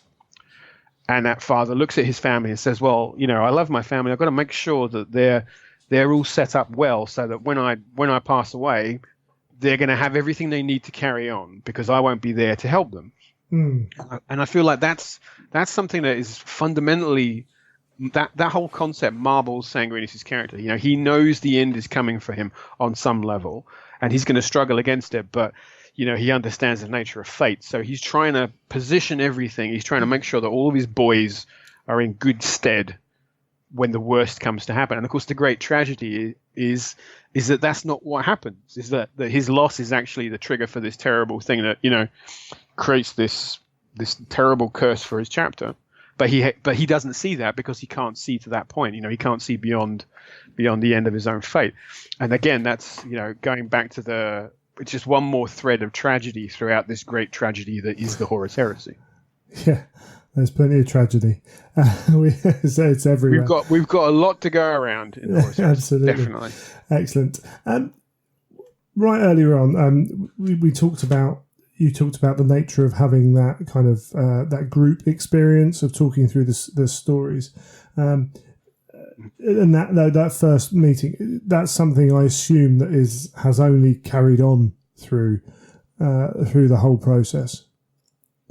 I mean, in later years, things got a bit kind of unwieldy because there were so many books and so many writers, and we didn't get the chance to kind of have as many meetings as we would like, and it's become a little bit more diffuse in more recent years. But we still have, like, even if we can't like meet physically up at Nottingham, up at HQ in Nottingham, we're online, and we're having big long email chain conversations, so that everything that we're writing is that the other writers are informed about it. And that discussion goes backwards and forwards. When I was working on Buried Dagger, my most recent book, there's some material that happens there with the Knights Errant, and I was talking to the other writers. I was talking to the guy who's writing the first book in the Siege of Teras series, and I was saying, well, we're going to do this and we're going to do that. And we had a lot of toing and froing, and we didn't always agree on stuff, but there was always there's a very collegiate sort of structure to this, where we all understand that this is a team sport. And that's difficult for some authors to get, because most novelists, you sit in a room, you write your thing, you do your thing, and you don't have to worry about, whether your thing connects up with another thing. Not true with the Horus Heresy, because we've got this massive epic tapestry of stuff all happening all at the same time. We have to make sure that you can't be precious about stuff. You can't step on the other guy's toes. You can't hog the limelight, because that's not what it's about. This is not about us showing off what great writers we are. It's about us showing off what a great story we've got to tell, because at the end of the day, we're all serving this greater narrative. And I think that ideal has been present throughout every meeting that we've ever had. Getting in the room and just saying, let's just talk about cool story ideas. How do we deliver that to the audience? And a lot of the time is, someone will come up with a cool idea and the rest of us in the room will go, wow, that's really awesome. And when you hear that from somebody else in the room, you think, okay, well, if these writers like that idea, then the audience is going to like it too. And that's just so much fun to have that moment happen. Yeah, excellent. And that's happened with, changing faces as well, which I think is a testament to everyone involved. Yeah, I mean, we've brought in a lot of new people. I mean, it's funny. I was actually looking back at the list today of all the Horus Heresy books, and I was tallying up, and I thought, how many different writers have we had? And if you count just the novels, I think it's like 20 different writers. And I think if you add in like all of the short stories and audios, that goes up to maybe like 25, 26 different names. Yeah. And that's a lot of different people. And some of them haven't been writing for us for a while. And some of them were there at the beginning and they're not here now. Some of them are writers who came in, halfway through. People like Aaron Dembski-Bowden and Chris Raitt, they weren't there at the start, but then they came in strong and they've created some of the best stories that we've had in the Heresy. Yeah, it's excellent. And going back to Flight of the Eisenstein, before this, I suppose you have had some experience of working with others because of the nature of your tie-in fiction you've done with others. But Flight of the Eisenstein has periods where it overlaps other books. Now, yeah, what was that like? Were you in contact with those guys? What kind of... Because I suspect they were being written roughly similar time, guessing? Yeah, that was true. That was difficult as well because, there were scenes. There are scenes that turn up in. Is it False Gods? I always get them in the wrong order. Galaxy in Flames is the last one. Galaxy in Flames. Yeah, I always get those two mixed up. Yeah. There are scenes in Galaxy in Flames that I wanted to do in Flight of the Eisenstein, but then they were done in Galaxy in Flames, and because of the way the production schedule was working, it's like, well, I can't not have those scenes in Flight of the Eisenstein because they're just too important. So the question became, well, how do we do the same thing, but we do it in a different way? And that's one of the interesting things about the nature of the Horus Heresy. There's that phrase that has come up a few times, the idea of holographic storytelling. Is the idea that if you imagine the story as like a crystal and you hold it up to the light, and if you look through it, you see one story, you turn it slightly, you see a slightly different story. That's, to me, I think that's what the Horus Heresy is all about, is the idea of this multifaceted narrative that you can see different versions of the same story. So you can have a scene, here's this conversation, these guys having a conversation with Horus, and this is from the point of view of this guy. But then here's a different novel where there's a different guy in the room who's seeing a completely different thing and having a totally different experience, because that novel is about that person's experience, not the actual scene, as it were. Yeah. And everything is coloured by the perceptions they have, which is, again, another beauty of the having such a large series of books, really, is we can get multiple views of things going on. And some people can even believe that Magnus did nothing wrong. Yeah, it's up to them. Excellent. I think, there's quite a, it's been going a long time now. It's 12 years or so that the Heresy's been running. And we can see through through what you've talked about already, the progression from that. But as you've stated, we've got the Buried Dagger coming out at some point, and it's the final in the Horus Heresy series before the Siege of Terra launches. Did you know you were writing the final one? Was that all organised beforehand? Yeah, that was offered to me with exactly those terms. Nick Kime said to me and said, like, do you want to do the last book in the series before we kind of do the Siege? And we've been talking for a while about the Doom and the Death Guard. I mean, way back, we'd originally conceived the idea of doing Doom of the Death Guard as like a hardbound graphic novel, right? And just that story, just of what happens when they're besieged in the becalmed in the warp, and Mortarion dealing with that issue, and eventually kind of bending the knee to Nurgle. And that whole idea was going around for a while, but then we decided, not to progress down that road. But that was a story that still needed to be told. And a lot of Death Guard fans were saying, well, we want to see this story. And because it's a story that happens so late in the heresy, we couldn't really do it any earlier. Yeah. So the sad thing is about the Death Guard is that they get a bit to do at the beginning, and there are little bits to do here and there in the middle of the heresy, but they don't get to do an awful lot until the very end, and then they get to do a whole ton of stuff when we get to the siege. So I think, and rightfully so, I think Death Guard fans felt like they were a bit poorly served. So, we very much we were not going to miss out on this, because this is something that the fans want to read about, and it's also something that just that's a story that needs to be told. So when we started conceiving of what the Buried Dagger was going to be, we had that, but we also had these other plot elements, which are to do with Garrow and Malcador, Rubio, and the fate of the Knights Errant, and how that eventually leads into what will become the Grey Knights. These were all important plot points. These are all things that we had to tell these stories, and we had to find a place for them. And to me, I said, well, these are two narratives that feel like they belong side by side. And so the concept for the Buried Dagger is it's almost two books in one. It's two different storylines paralleling each other, but there are plot threads and thematic elements that cross over between them, because we are dealing with characters. There are Death Guard characters on both sides of this narrative, and there are thematic and stylistic things that connect those two parts of the story. And so once I got the shape of it, once I realized that was how it was going to work, I got really excited about telling that narrative, and away we went. And it was fun for me to be the kind of guy there, the tail end Charlie for the Horus Heresies it was, because it's people were saying, oh my God, it's the end of the heresy. I'm saying, yeah, but it's not the end of that story. We're not. What I'm doing is, again, going back to my opera analogy, it's like this is the end of like that third act, and the orchestra goes quiet and the curtain comes down, and you have that moment of brief sort of intermission, and then when the curtain raises for the fourth and final act, which will be the siege, that's going to be here we go, guys. This is where it all ends. This is the beginning of the end, and that for me was a really interesting place to be as a writer. Yeah, I can imagine it is. It's a bit of a surprise for us guys, even though it has been mentioned at various times that the possibility of the siege being something other, its own thing.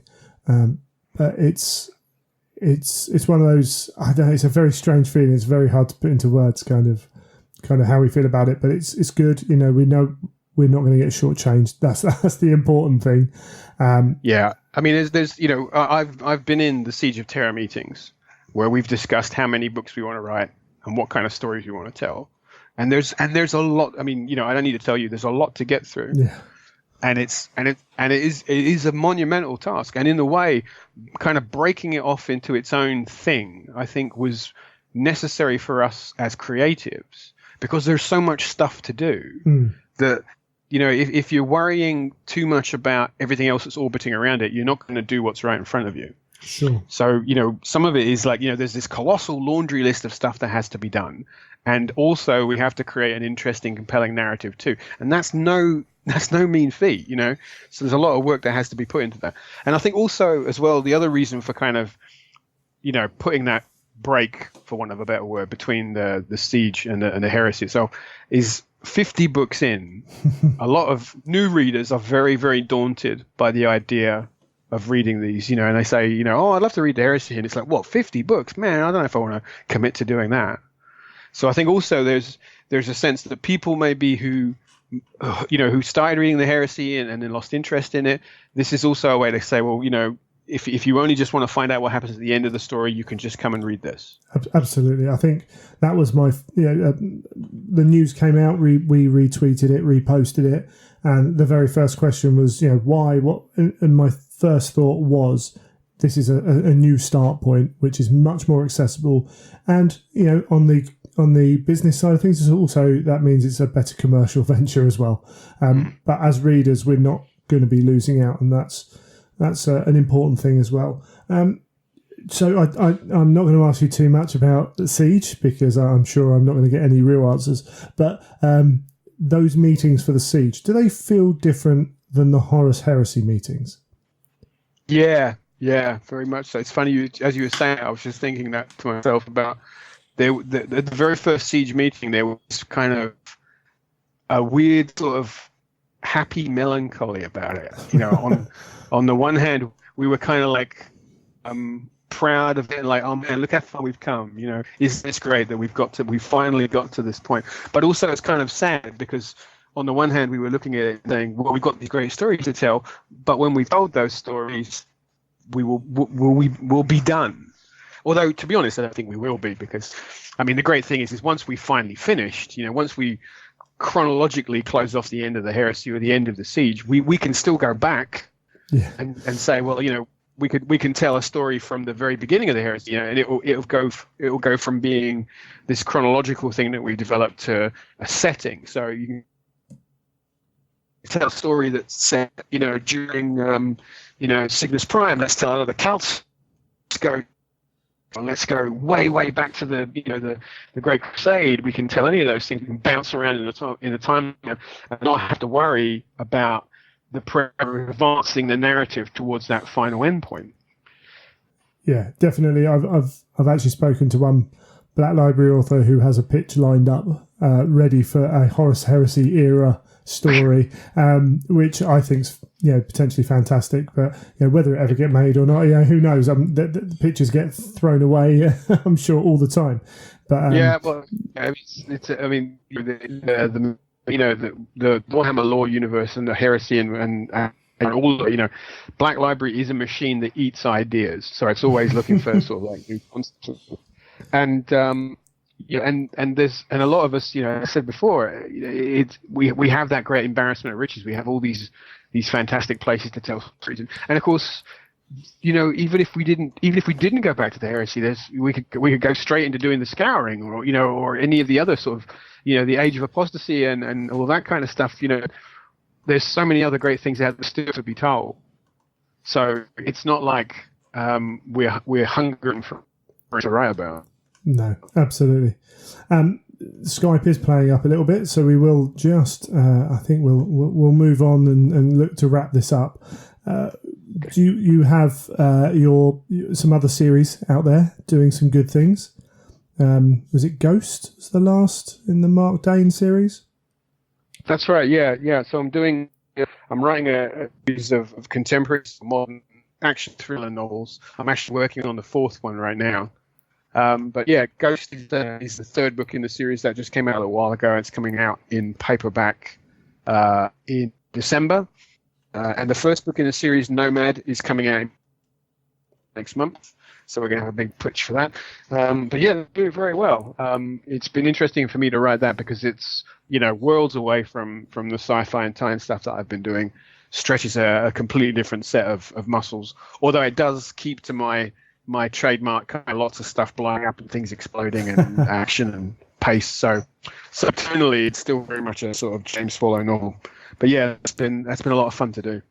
Yeah, and there always seems to be something that you're tweeting about that's coming out. I think we got the collected Blood Angels series coming out next year as well. Yeah, that's right. So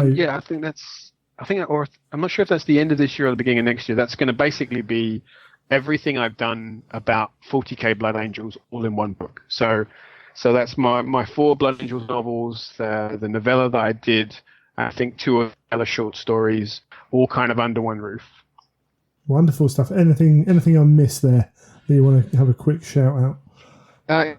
In terms of Black Library, the other project that I've really had a lot of fun doing, which was Corsair, which drama. And that was, I kind of pitched that to Black Library as, if you think of your favorite sci-fi TV, which is a bunch of reprobates on a spaceship, so Blake Seven, Firefly, Farscape, Dark Matter, Killjoys, they all kind of take the idea, a bunch of crazy characters on a ship in trouble. And I said, to me, why don't we do that in the Warhammer universe? Why don't we take that idea, which, is easy to understand, and we get really characters, and we just send them out there and we have crazy fun. And so tonally, it's a bit different from the a lot of the stuff I've done. It's just as Battle with Space Marines. It's the sort of I think it's a little bit of a lighter touch than some of the other grimdark stuff. Although it's still 40K, it's still pretty grimdark. So the idea of that is, rather than being a self-contained standalone story, the concept is that this is an ongoing series. So there will be plot threads that do not get resolved that will kind of, reappear later on. And so the first story in the series, which is called The Face of the Void, that one came out a little while ago, and we've had pretty good responses to it. I'm hoping I can tell some more stories in that world, and possibly even kind of throw it open to other writers and develop it as, like kind of multi-writer, as, in the mold of a TV show where we would have an ongoing narrative and stuff like that. But I think that was a lot of fun, and it's been really interesting to see the sort of positive response we've been getting from listeners. Excellent. That's really cool. Just before we go, I have one question I put to Mr. Dan Abnett, and he insisted that I asked every other author the same question. And I'll try and ask you better than I asked him. Was there a story that you always wanted to write, thought, I know that story's coming and I want to write it? Is there one specific one that you didn't get to write which you wish you did? Oh, okay, yeah. Yes, because of the way we were looking at the kind of the last sort of act of the heresy. There's the after the ruin storm falls and Sanguinius kind of breaks out and realizes that the Earth is still there and the Emperor isn't dead. He kind of gathers his forces together and says, "Right, I'm going back to Earth," and off he goes.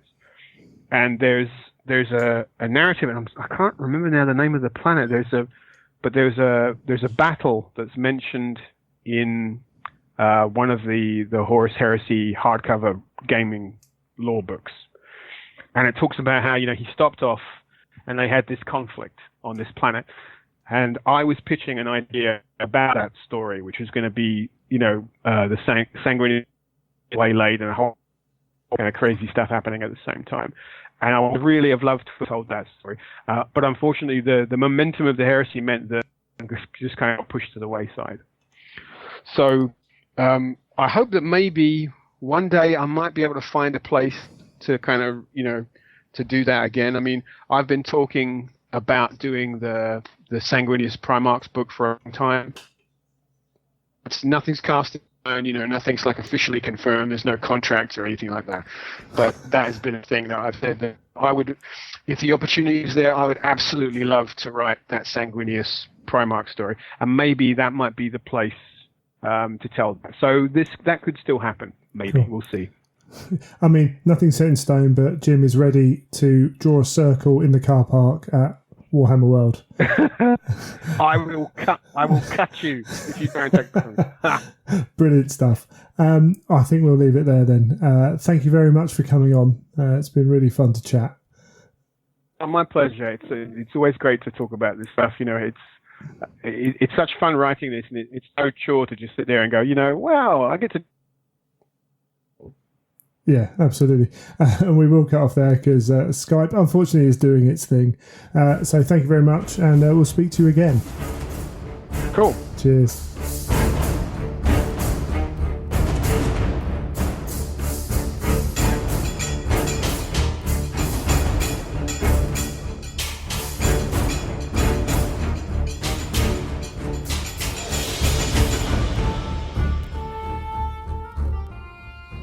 And that's another show done. We just a quick reminder, Black Library Weekender this weekend. Go and follow at Track of Words on Twitter, Michael, and on Facebook. The Black Library unofficial page on Facebook as well is another good place. I think there's another couple. I'll try and tweet out some of the other people who report back information. There's a few good ones. Shafe does it. I don't know if Darren will be there to do his write up, but there's a few, and I'll try and get the message out there, and hopefully Warhammer community might have a little bit as well. But I'll be at certainly Blood and Glory. We've got 200 odd players playing Age of Sigmar. Heresy's like 60, I think. 40k, loads of other stuff going on. Warhammer community, Warhammer TV are covering the Age of Sigmar there. Hopefully they might send some people around to take some pictures of some good looking Heresy armies as well. You never know. Yeah, Adeptus Titanicus going on. Friday night we've got the Centurion as well, run by the Age of Empire guys. So hopefully there'll be a bit of information coming out of that, or keep an eye on the Facebooks, and we'll try and get some photos and stuff, and try and keep people updated with what's going on there as well. Hopefully we'll be able to do that. I'll send the missus round if she's got some free time during the games to do some of that, taking some photos. That'd be cool. Cool. But yeah, should be a busy weekend. Plenty of matchmaking for me on some of those lists, but that's all part of the fun, isn't it? That is part of the fun. Something like that anyway. So looking forward to that. If you've got any feedback on the show, you can feel free to email us, greg@theimperialtruth.com. And I'm Neil at theimperialtruth.com. And you can get us on Twitter, Instagram, etc., etc. You're Neil Paints everywhere, aren't you? I am indeed. Cool. And I'm at Child of Fang or Imperial_Truth. Instagram's at Child of Fang.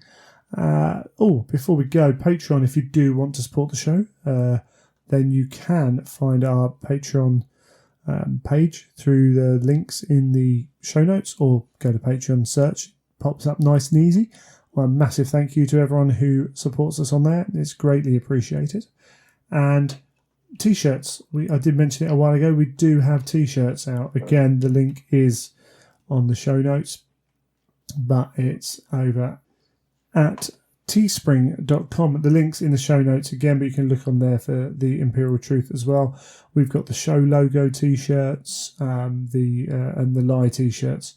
I will try and get trying to work on some ideas for a bit more stuff. If you've got ideas for that, then feel free to send them in as well. But Teespring's really good in that the shirts are done by region, so there's Europe and America only, unfortunately, other people's.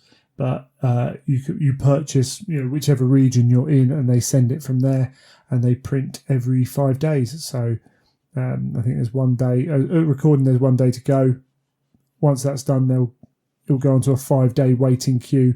So if you purchase, it does a series of them. If I purchase tomorrow and Neil purchases in 3 days, they'll be printed at the same time and sent out. So it's not a huge wait for a print-on-demand service, which is good. Which is really useful. Yeah, and it makes it easy for them. But you can go there and pick up a shirt, and actually they're quite good. I got the Mrs. one as well for the weekend. And if you're in the UK, the show logo shirt is under £12 plus delivery on top of that, obviously. Sweet. But I think it's £3 delivery, something like that. So great Christmas presents. Yeah, absolutely. Why not? So it's under 15 quid for a T-shirt, and they're quite good. So I don't think that's too unreasonable. And maybe we can expand that a little bit going forwards. But that's always good. But yeah, I think we're done for another episode. I know we've got a lot of author interviews coming. We're going to try and fit in some more gaming stuff. We'll probably be talking a little bit about Blood and Glory next week. I want to keep I've got interviews lined up, to the start of next year at least, and I haven't emailed everyone back yet on organising some others. I like it. I think it works quite well, so we're going to keep doing that and try and mix the other content up a bit. I'm sure Neil will be itching to talk about some painting soon.